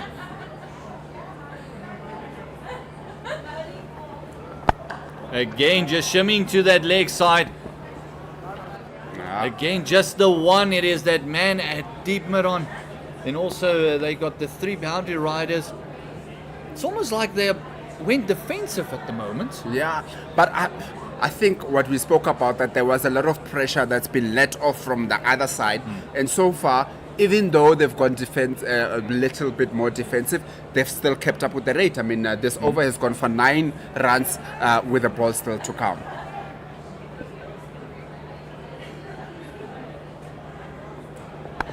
And that is a lovely timed shot. That deep point fielder just getting into the game and making use of the misfield, or shall I say the thumble that he had there. And it's doubling up, and the score has moved on to 121 for the loss of 3 after 13 overs. Patrick Kruger, who started off fantastically well, picked up 2 great wickets. It just had a little bit of tap in the last 2 overs, with the compliments of Klaasen and Markram. Yeah, I think that's what we're saying, that, you know, the momentum of bowling well is just not maintained by the Warriors, and that's why it has allowed the batters to feel comfortable on the other side, and in turn transferring the pressure back onto Patrick Kruger when he comes back on the other side. And risk-free cricket, got 1 short ball, hit it for 6, and just went 1-1-1-1-2, they're ahead. As we teach all the youngsters, going in 5s and 7s, as Marco Jansen coming into the attack. And what you mentioned now is very important, because that's why I mentioned that the fielding has gone so defensive, is that they got to restrict them, stop the boundaries, and then also they got to stop the ones as well. Yeah. Let's see what Marco Jansen can do against Heinrich Klaasen. Oh, and he's bowled him off the pads. What a bowling change that is. And SuperSport Park has gone completely quiet. Wow, what an inspired bowling change, isn't it? Coming around the wickets, Marco Jansen against a man that he knows very well what he can do. His Protea teammate just bowls it in out from the pads of Hendrik Klaasen, and he castles him. Yes, there's a massive wicket for the Warriors, and the pacer does it. It almost looks like that ball just straightened up and nipped back, and might have kept it tad low as well. Heinrich Klaasen inspecting that one to get up to his belly button, and it just stayed low, but that is the big wicket. That is a massive wicket at this time of the game, especially with the way that the game is going. We've been saying about how the Titans have been keeping up with their run rate, and that wicket, the Warriors will feel that there might be just a teeny tiny little touch ahead. A little bit of a hole to bowl at now. They've got 4 wickets. Dain Khalim coming in. High score of 74 against the Easterns back in the 2019-2020 season. Yeah, it's definitely no makey with the bat. I mean, when he plays for Harlequins Cricket Club here in Titans, he actually bats as high as 4. The last game that he played is actually scored 92 for them in the Titans Premier League. So he is a man that can hold the bat.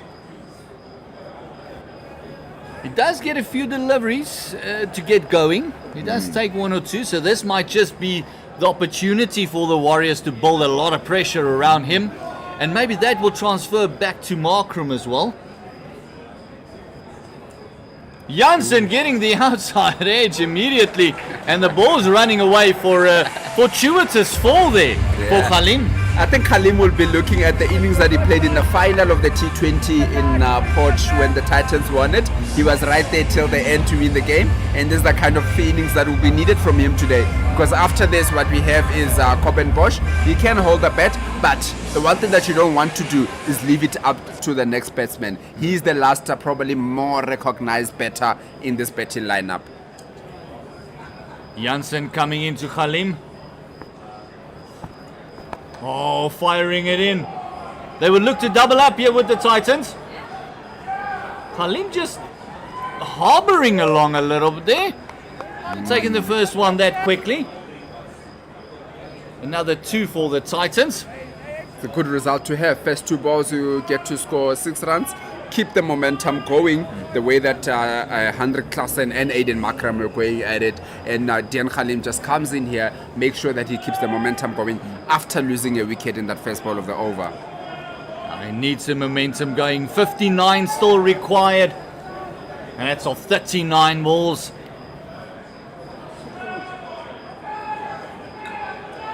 Oh, he goes for a big one. Is this going to be a maximum? Yes, it is. Half a dozen. And Khalim says thank you very much. Wow. Brave shot. More than anything. I mean, that's assisted ball. There's been a wicket in here. You're facing up to a Protea player and a brave shot to 06. And that 6 gets Gerta Maloney dancing here in commentary. I love it when he goes straight downtown. Wow. What a lovely flow of the arms. We look at Khalim Didn't hold it again. back. Just a little shimmy in and just a lovely flow of the bat. Sixer. Marco Jansen will have something to say about that. Oh, and he has. He went for the short ball. And Khalim says, thank you very much. I'll make it a dozen in 2 balls. Thank you. Wow. An over that started so well for the Warriors, getting a wicket, but the next 4 balls have went for 18 runs. So the Titans will feel, yeah, we lost the wicket, but it's a good over from the Titans. It's almost a good wicket to lose. It's fantastic striking by Dayan Khalim, and this is after me saying he normally takes a few deliveries to get into his stride. He says, what deliveries do I need? Well, he's coming in with a bang. This is also his first game of the season. He doesn't want to be dropped from the team, and he's just putting his hand up there. Probably just saying, why did you not pick me for the other games? Jansen coming in, and this one. What a magnificent shot. Short arm slap, getting applause from Pendulo as well. And what an absolute statement by Dayan Khalim. The biggest over of the match so far. 22 runs coming from that over. It looked like a bit of a flamboyant tennis shot there from Dayan Khalim, hitting it through that cover. Let's have a look at it again. Oh, look at it. Both feet off the ground, and it just hits it past that extra cover for a wonderful 4 to end that over. That was Wow. after you face it. Djokovic serve, and you're just slapping it back into the corner of the front arm, front hand. Oh, lovely shot. Forehand. 4 runs, Dayan Khalim.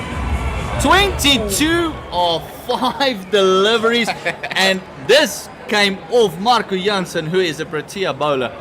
Fantastic stuff by the young man. To be fair on Jansen, he scored 56 runs, so he's got 56 runs to play with. As we see, Big CSA appeal there. Yeah. Sametu coming into the attack, and immediately Krishile interested in something. That ball just kept low. Might have felt that there was a little bit of a bottom edge on Markram's bat. I must say it's good to see CSA T20 also back. He started off a couple of seasons ago. Just another one, and he hits it to cover. Started off a couple of seasons ago, and he just almost disappeared in the system. And it's very good to see him back for the Warriors bowling. The left-arm orthodox, which is always golden to have somebody like that. So it's good to see CSA T20 back in their fold. I would just love to see him take the pace off a little bit more, because he's almost bowling medium pace at the moment. Just take the pace off, give it a little bit of time to turn and build up revolutions in the air. He's very flat, very quick. See that one just a little bit slow, it just get that little bit of extra kick. And it's almost more uncomfortably worked Yeah. for the single. But how much pressure does this not take off the captain, Aiden Markram, with that gem of an innings thus far? No, definitely. I think you'll be looking, say that I had a bit of a slow start, but I mean, my partner on the other side is on 23 of just 6 balls. So, you know, a lot of pressure being taken off him as they take a quick single that time around. That was swept to third man. It's a game of partnerships. Wow. Came off the back of the bat. Conventional sweep to third man from the right-hander. I know we've got a Chinese cut. What cut is that one? Oh, that's when your knife is a bit blunt. Oh, just giving a bit of a charge there. Oh, the adrenaline must be pumping through Khalim's veins now. Yeah, definitely. I think, like you said, it's going to be very important for CSA T20 to try and bowl it slower, because when Jansen was going quick on the other side, he was just dispatched to the boundary with ease. Oh, again, just working it into that gap. Are they going to double up? Markram puts his head down. Fantastic running by the Titans captain and Dayan Khalim. Great stuff. And it has been fantastic. 146 for the loss of 4 after 15 overs. We're going to have a change in commentary as we're going to have the myth, the legend, the man himself joining KG. It is Pendulo Makoban. Thank you, Gert. That brings the end to your commentary for the day. It's been an absolute pleasure to be working with you so far. They do say that older people need to sleep earlier, so it's bedtime for you. I heard the pudding is ready, so I'm leaving. Please leave some for us, young ones. You know how we like sweet stuff. Pendula, welcome back. Exciting times ahead with 5 overs to go. As we see now, we're just looking at that bowling card and seeing where are the Warriors going from here, and they've went to Van Heerden to come back into the attack. Hasn't had the best days, has Nielen van Heerden. 35 runs from his 3 overs. Starts off a little bit straighter. Controls that one much more better because he's been very liable of throwing the ball down the leg side. But that's why now they have protection there. A possible wicket taking option in a man standing at very short 45. Yeah, I think the pressure or the way that the Warriors, their plans would have been changed with the over that was bowled earlier by Mokhokane going for 19 runs, and they can't get too much more overs out of him. Oh, getting an inside edge. Well controlled this from Nielen van Heerden. Was a very expensive over from Mokhokane, and to think that there was an over more expensive than that one, which From is the one we see Protea. from Marco Jansen. An over that had everything: a wicket in the first ball, 4s, 6s, 2s. Yeah, but I think it's just one of those that the lesser experienced bowler won't be trusted to come back, where the more experienced bowler, you got to always feel that he can come back into the game. He is an ace, and he scored 56 earlier on. Drops it short. It's not called, so it counts as a leave from Dayan Khalim. Well controlled this. Much better comeback from Nielen van Heerden. Yeah, very good, very good. The way that he started this over so far. And that's also building up from the previous over from CSA T20, which only went for 5 runs. So it'll be good for them to, bowl in pairs and make sure that they keep on maintaining the pressure on the batting team. Because 2020 is such a short sport, it literally takes you 3 really good overs to swing the pendulum to either side of the game. Oh! Bangs that over the top. Tristan Stubbs is a tall man and an excellent fielder, but he just marshals that like an air marshal over the top for 6. Great shot from Khalim. Yeah, very good shot there from Dian Khalim. Tristan Stubbs misjudged it earlier on. He went in, but then he realized that no, it wasn't coming to me. By the time he got back, the ball went over. As we see that once again from Dian Khalim, comes in with a play, just hooks it to that cow corner for a 6. That's 150 runs up for the Momentum Multiply Titans. They need 31 from 26 now.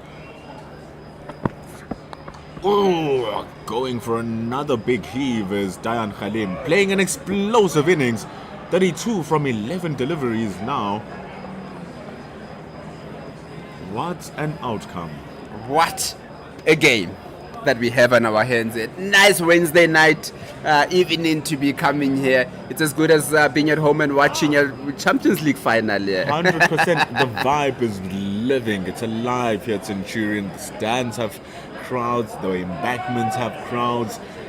The production team also has been quite good in this game. We've really enjoyed thoroughly bringing this game to the viewers back at home. It's been absolutely sensational. The batting, the exchange of runs from the Momentum Multiply Titans has really been the differentiator. Them being able to pick singles every now and then. Yeah. Like we see, 3 from this over plus that 6 means now that they need so little to get those runs. They've already have a partnership of 36. Yeah. Well, the Titans have got a show on here called Keeping Up with the Warriors. They're making sure that they keep on going and keeping up with the momentum, keeping up with the run rate, and just making sure that they are staying in this game and saying to the Warriors, hold on, you got 2 wins and 2 bonus points the last few games. It's time for us to put our stop to it. And it's very funny. With 29 runs to win, 24 deliveries, the extras from the Warriors are far less. 7 only. CSA T20 He comes back, he's bowled with a lot of control, just 14 runs from his 2 overs. You can see the required run rate is 2 lesser than the run rate achieved. So the Titans are batting at a rate which will see them win this match if they continue. Full shot there from Aiden Makram, just taking that on too long off. I think the Titans have put themselves in a position where they don't need to take too many risks in order for them to win the game.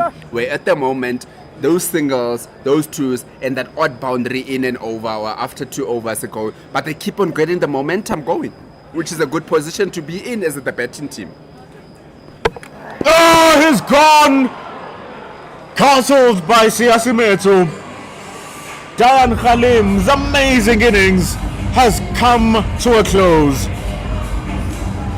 Just going across the line there with Siasimetu obviously bowling the left-arm orthodox. Would have felt that time that Dayan Khalim that he should have tried to go straight. As we take a look at that again, and he was aiming for that cow corner, completely missing it, and that hit the off stump. And wonderful bowling from Siasimetu. He has been creating the pressure with the way that he's been bowling a lot of dot balls, not giving too much away, and that time around he just got the reward that he was looking for. It's exactly what we were talking about earlier on KG. Siasimetu comes in, a strong over. It's backed up by Nielen van Neerden with his own strong over. He comes back, Siasimetu now, and is able to strike.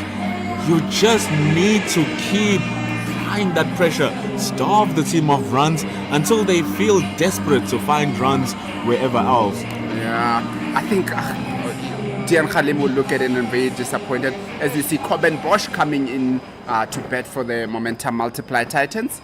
I think Dayan Khalim will look at there was really no need at that time in the game. Just push it down for those ones. But unfortunately that wasn't to be. Siasimetu goes to Coben Bosch. Thing is, if the momentum multiply Titans go on to win this game as they're thinking of a second, looking to hurry the situation, they now need 27 from 20. If the Titans go in to win this match, you look at Dayan Khalim's innings and you're like, yes! That's it. That's where the game was. That's where the game changed. Yeah. And if they don't, you think, oh, Dayan, you did the job. Could you have just stayed in a little bit And longer? finish it off, not leave it for the next person. But also you look at Markram's strike rate, not really positive. Anchoring the innings. And he might feel a little bit under pressure now. 25 from 24 deliveries. I do think though that I think the situation that they're at the moment, Makram will be looking at it and say, if I'm there until the last ball of the game, we'll win this game because there isn't too much to get. Makram is gone! What a catch! That is ridiculous! Matthew Bretzka with reflexes even a cat would be envious of. He snatches it from the air and gone is Aiden Markram. Wow, that's a match-changing over. First getting a wicket of Dayan Khalim was going at around 300 to the strike rate, and then getting rid of the captain who was looking to bat right through to the end with a wonderful catch there from Matthew Brisky at that cover. Wow. As sharp can be, Siasimetu cuts through the Titans batting lineup, takes 2 crucial wickets, and just for 2 runs in that over. You spoke about Marco Jansen's change earlier on being inspired. This is something of a different caliber for Siasimetu. 2 set batters gone in 1 over. Yeah, very good timing of the game for him to get the wickets that he did and the over that he did. As you said, the over from him previously went for 5 runs, this one went for 2 runs, and also coupled with 2 wickets. Wow. The Warriors will feel that, yes, the Titans are above the required run rate, but with 6 wickets down, the Warriors would feel that we can get through with this one. It takes a couple of overs to change a game in T20 cricket. We took 3 overs to see the downfall of 2 crucial wickets. Now Marco Jansen has fresh meat to target. Coben Bosch has faced 1. Aaron Pangiso is still on 0. Here's Marco Jansen to Coben Bosch. Oh, Bosch is found walking. Not a good shot, completely off balance. It was there to be hit though. Yeah.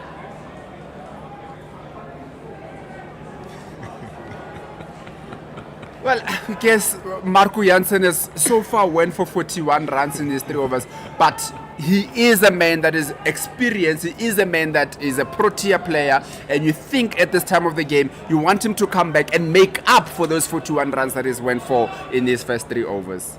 Really hasn't had the greatest night, but he looks to close it off with a bang. Here is Marco Jansen. Yeah, and as we have it, I mean, he's got 2 new batters to bowl at, and I think that he'll be feeling very good about having only 2 bowlers to bowl at, two batters to bowl at. Well, to be fair, Marco Jansen in the match against the Dolphins last came in the 19th over. He was very economical in that particular match. Came in and he took 2 wickets in 1 over in the 19th over. He's currently bowling the 18th. But Corbin Bosch is able to just nullify his threat, and it seems like the Titans were on the money against Marco Jansen here today. Yeah, definitely. They were really got it. But what better time for Marco Jansen to come in and just swing it back to the Warriors side at the moment. And as you say that, we've got Aaron Pangiso, who is on strike. The last game when he played, he scored a 26 not out to win the game for the Titans. So can he do it again from the Titans? They might need something similar to what he did in that game. Just did it in 9 deliveries as well. Yeah. 2 big sixes, 1-4 in Aaron Pangiso's match-winning innings. Right now they need 26. He scored 25 undefeated. He needed 9 deliveries for that 25. The Titans have 15 to play with. But can he survive Marco Jansen? Oh, might be a problem. But he survives because the man who's at deep cover in Jordan Herman is just too deep for that.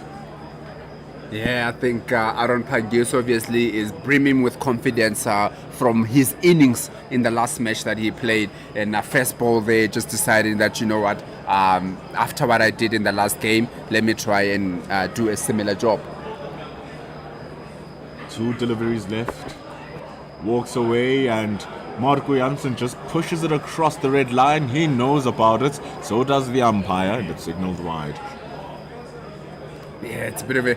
I think the game is still in the balance here due to the fact that the Titans are not too far away with the run rate. Although the Warriors would feel that they only have 4 wickets in hand, and they would feel that they are ahead. Slaps that does Corbin Bosch. What an aggressive and menacing crunching shot that is. He literally fetched that from the 4th stump, and it has found its way to the cow corner boundary for 4. Wonderful shot there from Corbin Bosch. He can bet, this fella. He can bet.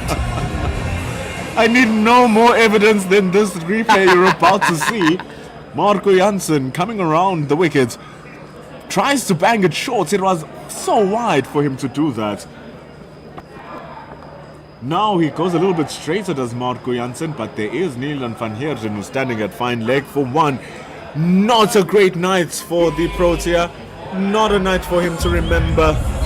Going at over 11 runs, going at over 12 runs to the over even. Marco Jansen finishes on 49 runs with 1 wicket. The Titans now so close. 19 to win from 12. Wow, I must say, very brave here from the Warriors to keep CSA T20 into the attack. He's been bowling really, really well. He's bowled 3 overs, only going for 16 runs so far and picking up 2 wickets. But bowling in the 19th over, this is going to be an intriguing contest. This might work against... Good dive, this. Oh, he's found one thing. CSA T20 fumbles the ball. Oh, that would have changed the game completely. Superb fielding from Pretzka again. All that Simetsu needed to do was collect and hit the bells off. You need to get the nerves. You need to get the nerves there. You need to get the nerves in check there, CSA T20. Reverses the sweep, and he does not need a run out. What exhilarating stuff at the end of the innings. Reverse sweep from Corbin Bosch is mistimed. Simetsu dances with the timber. Why would he do that now? Wow. it's amazing, isn't it, when you watch the game of cricket and you wonder what goes through the batsman's mind, going for a reverse sweep instead of just going straight and getting some bat on it. As we have a look at that again, Coben Bosch decided to just And this is why, KG, I said this might work with bringing CSA and it's working, and They it's working. believe that this is the man we can get away. Why are they bringing a spinner in the 19th over? Let's hit him. But neither Coben Bosch nor Pangiso are set enough to take Simeto on, who is bowling brilliantly. He is bowling. He is having a very good Oh, game here, man. Simeto. And I think the batting team, the Titans, are also playing into his hand here. Coben Bosch, knowing that he's probably the more recognized of the batsmen that are coming through, just gave his wicket away there. Ooh, the Titans now might be sinking in a hole. Junior Dala faces Simeto. He punches the ball and it goes for one. And Coben Bosch is looking at it and said, if only I had done that. Yeah, now just putting a bit of pressure here, just leaving it for the next guy instead of trying to be there throughout the game to finish off the game. But unfortunately, he just left it to the two bowlers, in Aaron Pangiso and Junior Dala. Pangiso needs his heroics from Durban. They are not there just as yet. Gets one. Junior Dala can rotate the strike. Is it rotation of the strike though that's required at this time of the game? You need a boundary. Clearly not. This ball, if the Titans have got a chance of winning this game, this ball needs to go for a boundary. Simeto might dart this one quicker, which he has been throughout the rest of the day. Such a stark contrast between him and Tabrez Shamsi. Shamsi much more slower through the air, looking to extract more turn. Much more aggressive as Simeto. And well, we can see which one is reaping dividends. And with the last ball to go in the penultimate over, the Titans still requiring a further 16 of 7 balls. No, Aaron Pangiso tries to go across the line there and just doesn't get enough bat on and goes down to that cow corner for a single. What a phenomenal over from Simeto.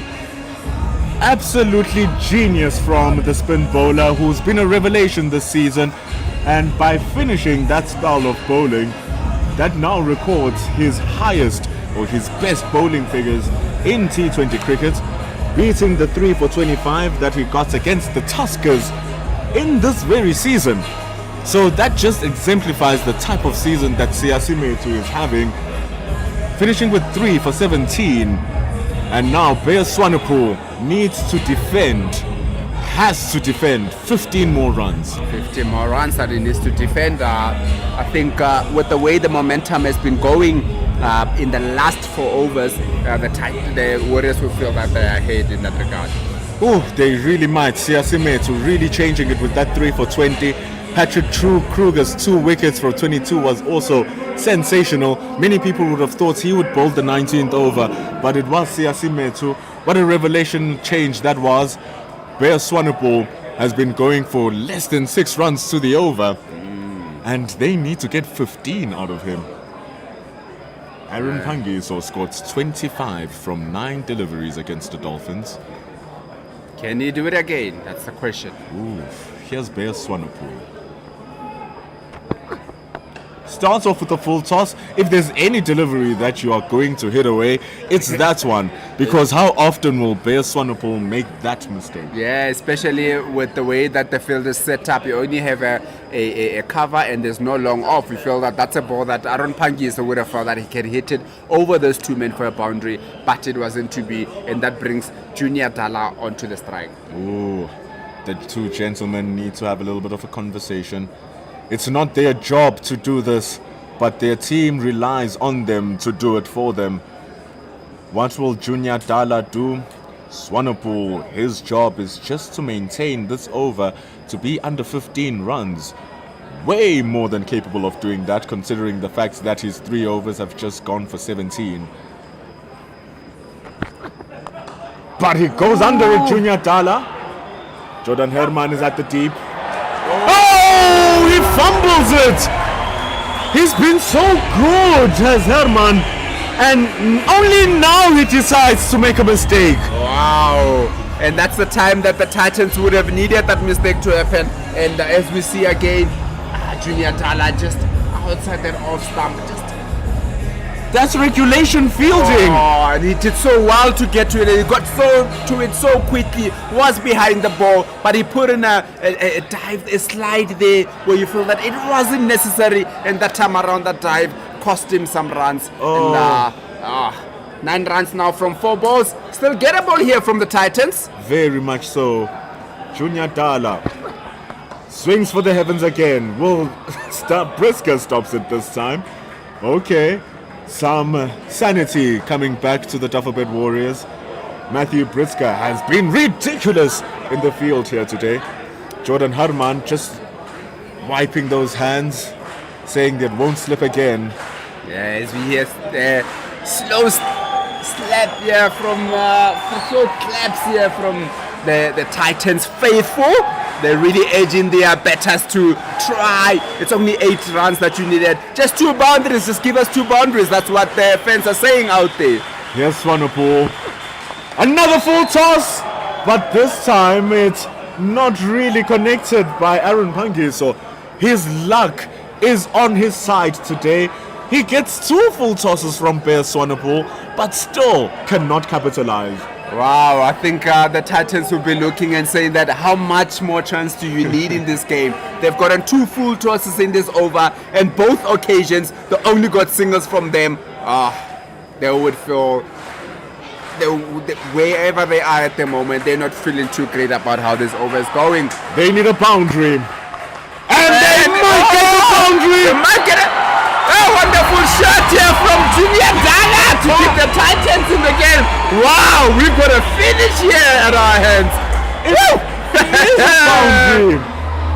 Man, now a boundary is definitely required for this match to be won by the Titans. From out of nowhere, Junior Dala digs it out. Jordan Herman really had no chance with this one, and it's one more ball. How did this happen? Where do you go? Where do you go? You think a bit of a change up here? Maybe because it looks like Junior Dala is very comfortable with the ball that's been balled, very full. But on 2 occasions he's hit it down there. Maybe Bear Swanepoel might feel that, you know what, this is a lower order batsman, let me try the shorter one out there. You've got people, you put people on the boundary and try the shorter one out there just to try and make him feel a bit uncomfortable. But I think the full ball, Dala would feel very comfortable with facing anything that is pitched in his arc. The most difficult ball to hit is a Yorker outside the off stump. That is for me the hardest delivery to get runs off. Get a boundary off. Bear Swanepoel now needs to defend 4 runs. How did this get to this situation? There's open land on the offside. Bear Swanepoel, 1 ball remains. Aaron Pangiso, Junior Dala on strike. Great delivery. That went through his legs. Superb. Junior Dala would have felt that should have just stood in his crease, and that would have been a wide ball. And that is a fantastic way to end the game. The Warriors come through, defending 4 runs in that last ball, and they managed to just come through. What a wonderful game of cricket we've had here today. It's been brilliant. I cannot believe, nor can anyone at SuperSport Park here today believe that this match came down to the very final delivery. Just like the blockbuster 13-run victory match in the 4-day series that left all of us biting our nails. This one left everyone clapping, everyone cheering, everyone sitting on the edge of their seats. And look at that Titans dugout. Saved. And they win this match. Or rather, the Warriors win this match. And the Titans just need to lick their wounds a little bit. Wow, what a game we've had here. And I wonder if those physio backs have got lower the blood pressure pills just to take it down.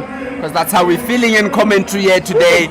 wonderful game that we've had here today. Mpendulo, just to wrap it up, how has the game been? A 2-run victory. 2-run victory. How close will it be?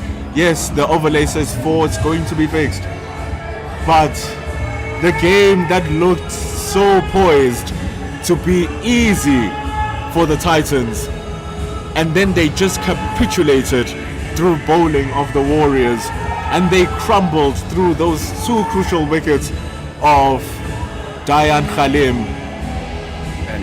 and Aiden Markram and Devil Brevis. Just all of those wickets count. It was very close by Jordan Herman, who almost gave it away.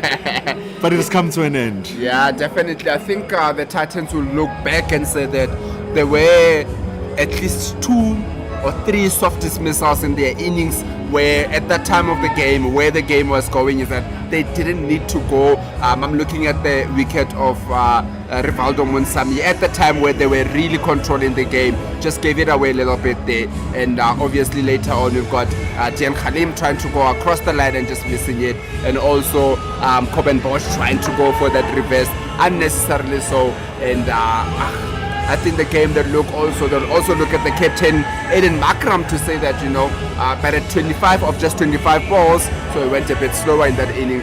But wow, what a game that we had here. 2 runs, the difference between the 2 teams. Wow, what a match. It has been excellent. If you are not coming to the grounds to watch this CSA T20 challenge, what are you doing? Look at this. Momentum Multiply Titans. Number 2, number 3, number 4 in Brevis Munsami Markram contributing well. Khalim really scared the socks out of the Momentum Multiply Titans until he lost his. 185 plays 183. And this is how it ends. Kagisho, what a great day. What a great day. What a great day. We've had a very good day on the field with both teams competing very well. But equally, we've had a very good day with our production team here today. I think Pitch Vision, heads off to you. You guys have really done well, and we really put our heads off to the Pitch Vision, the entire team, the graphics that they've brought us. I'm sure the viewers that are watching at home really enjoyed the feed that we got here today at this match. What a day of cricket. What a night of cricket. On a Wednesday, school night, going to work tomorrow. It was worth it to be at this game. That's why you need to keep on tuning in. That's why you need to keep on coming to the stadiums to catch this kind of action that we have here. The people of Gqeberha rejoice. The people of Eastern Cape, after winning the SA20, are still licking the licks or licking the fingers of victory. 3 out of 3 wins in the home of the defending champions, the Momentum Multiply Titans. In the other grounds in Kingsmead, the Dolphins trounced the DP World Lions by 4 wickets. So it's just cricket everywhere. We are back again on Friday for round number 4 of the CSA T20 challenge. Where will you be? Will you be on YouTube? Will you be on SuperSport? Or will you be at the grounds? Let us know. We will see you wherever you will be. It has been the World of Champions, SuperSport, their YouTube channel, bringing you this ball-by-ball broadcast. From me, Bendulo, Kagisho next to me. Known as KG, we're signing off. It has been phenomenal. See you on Friday.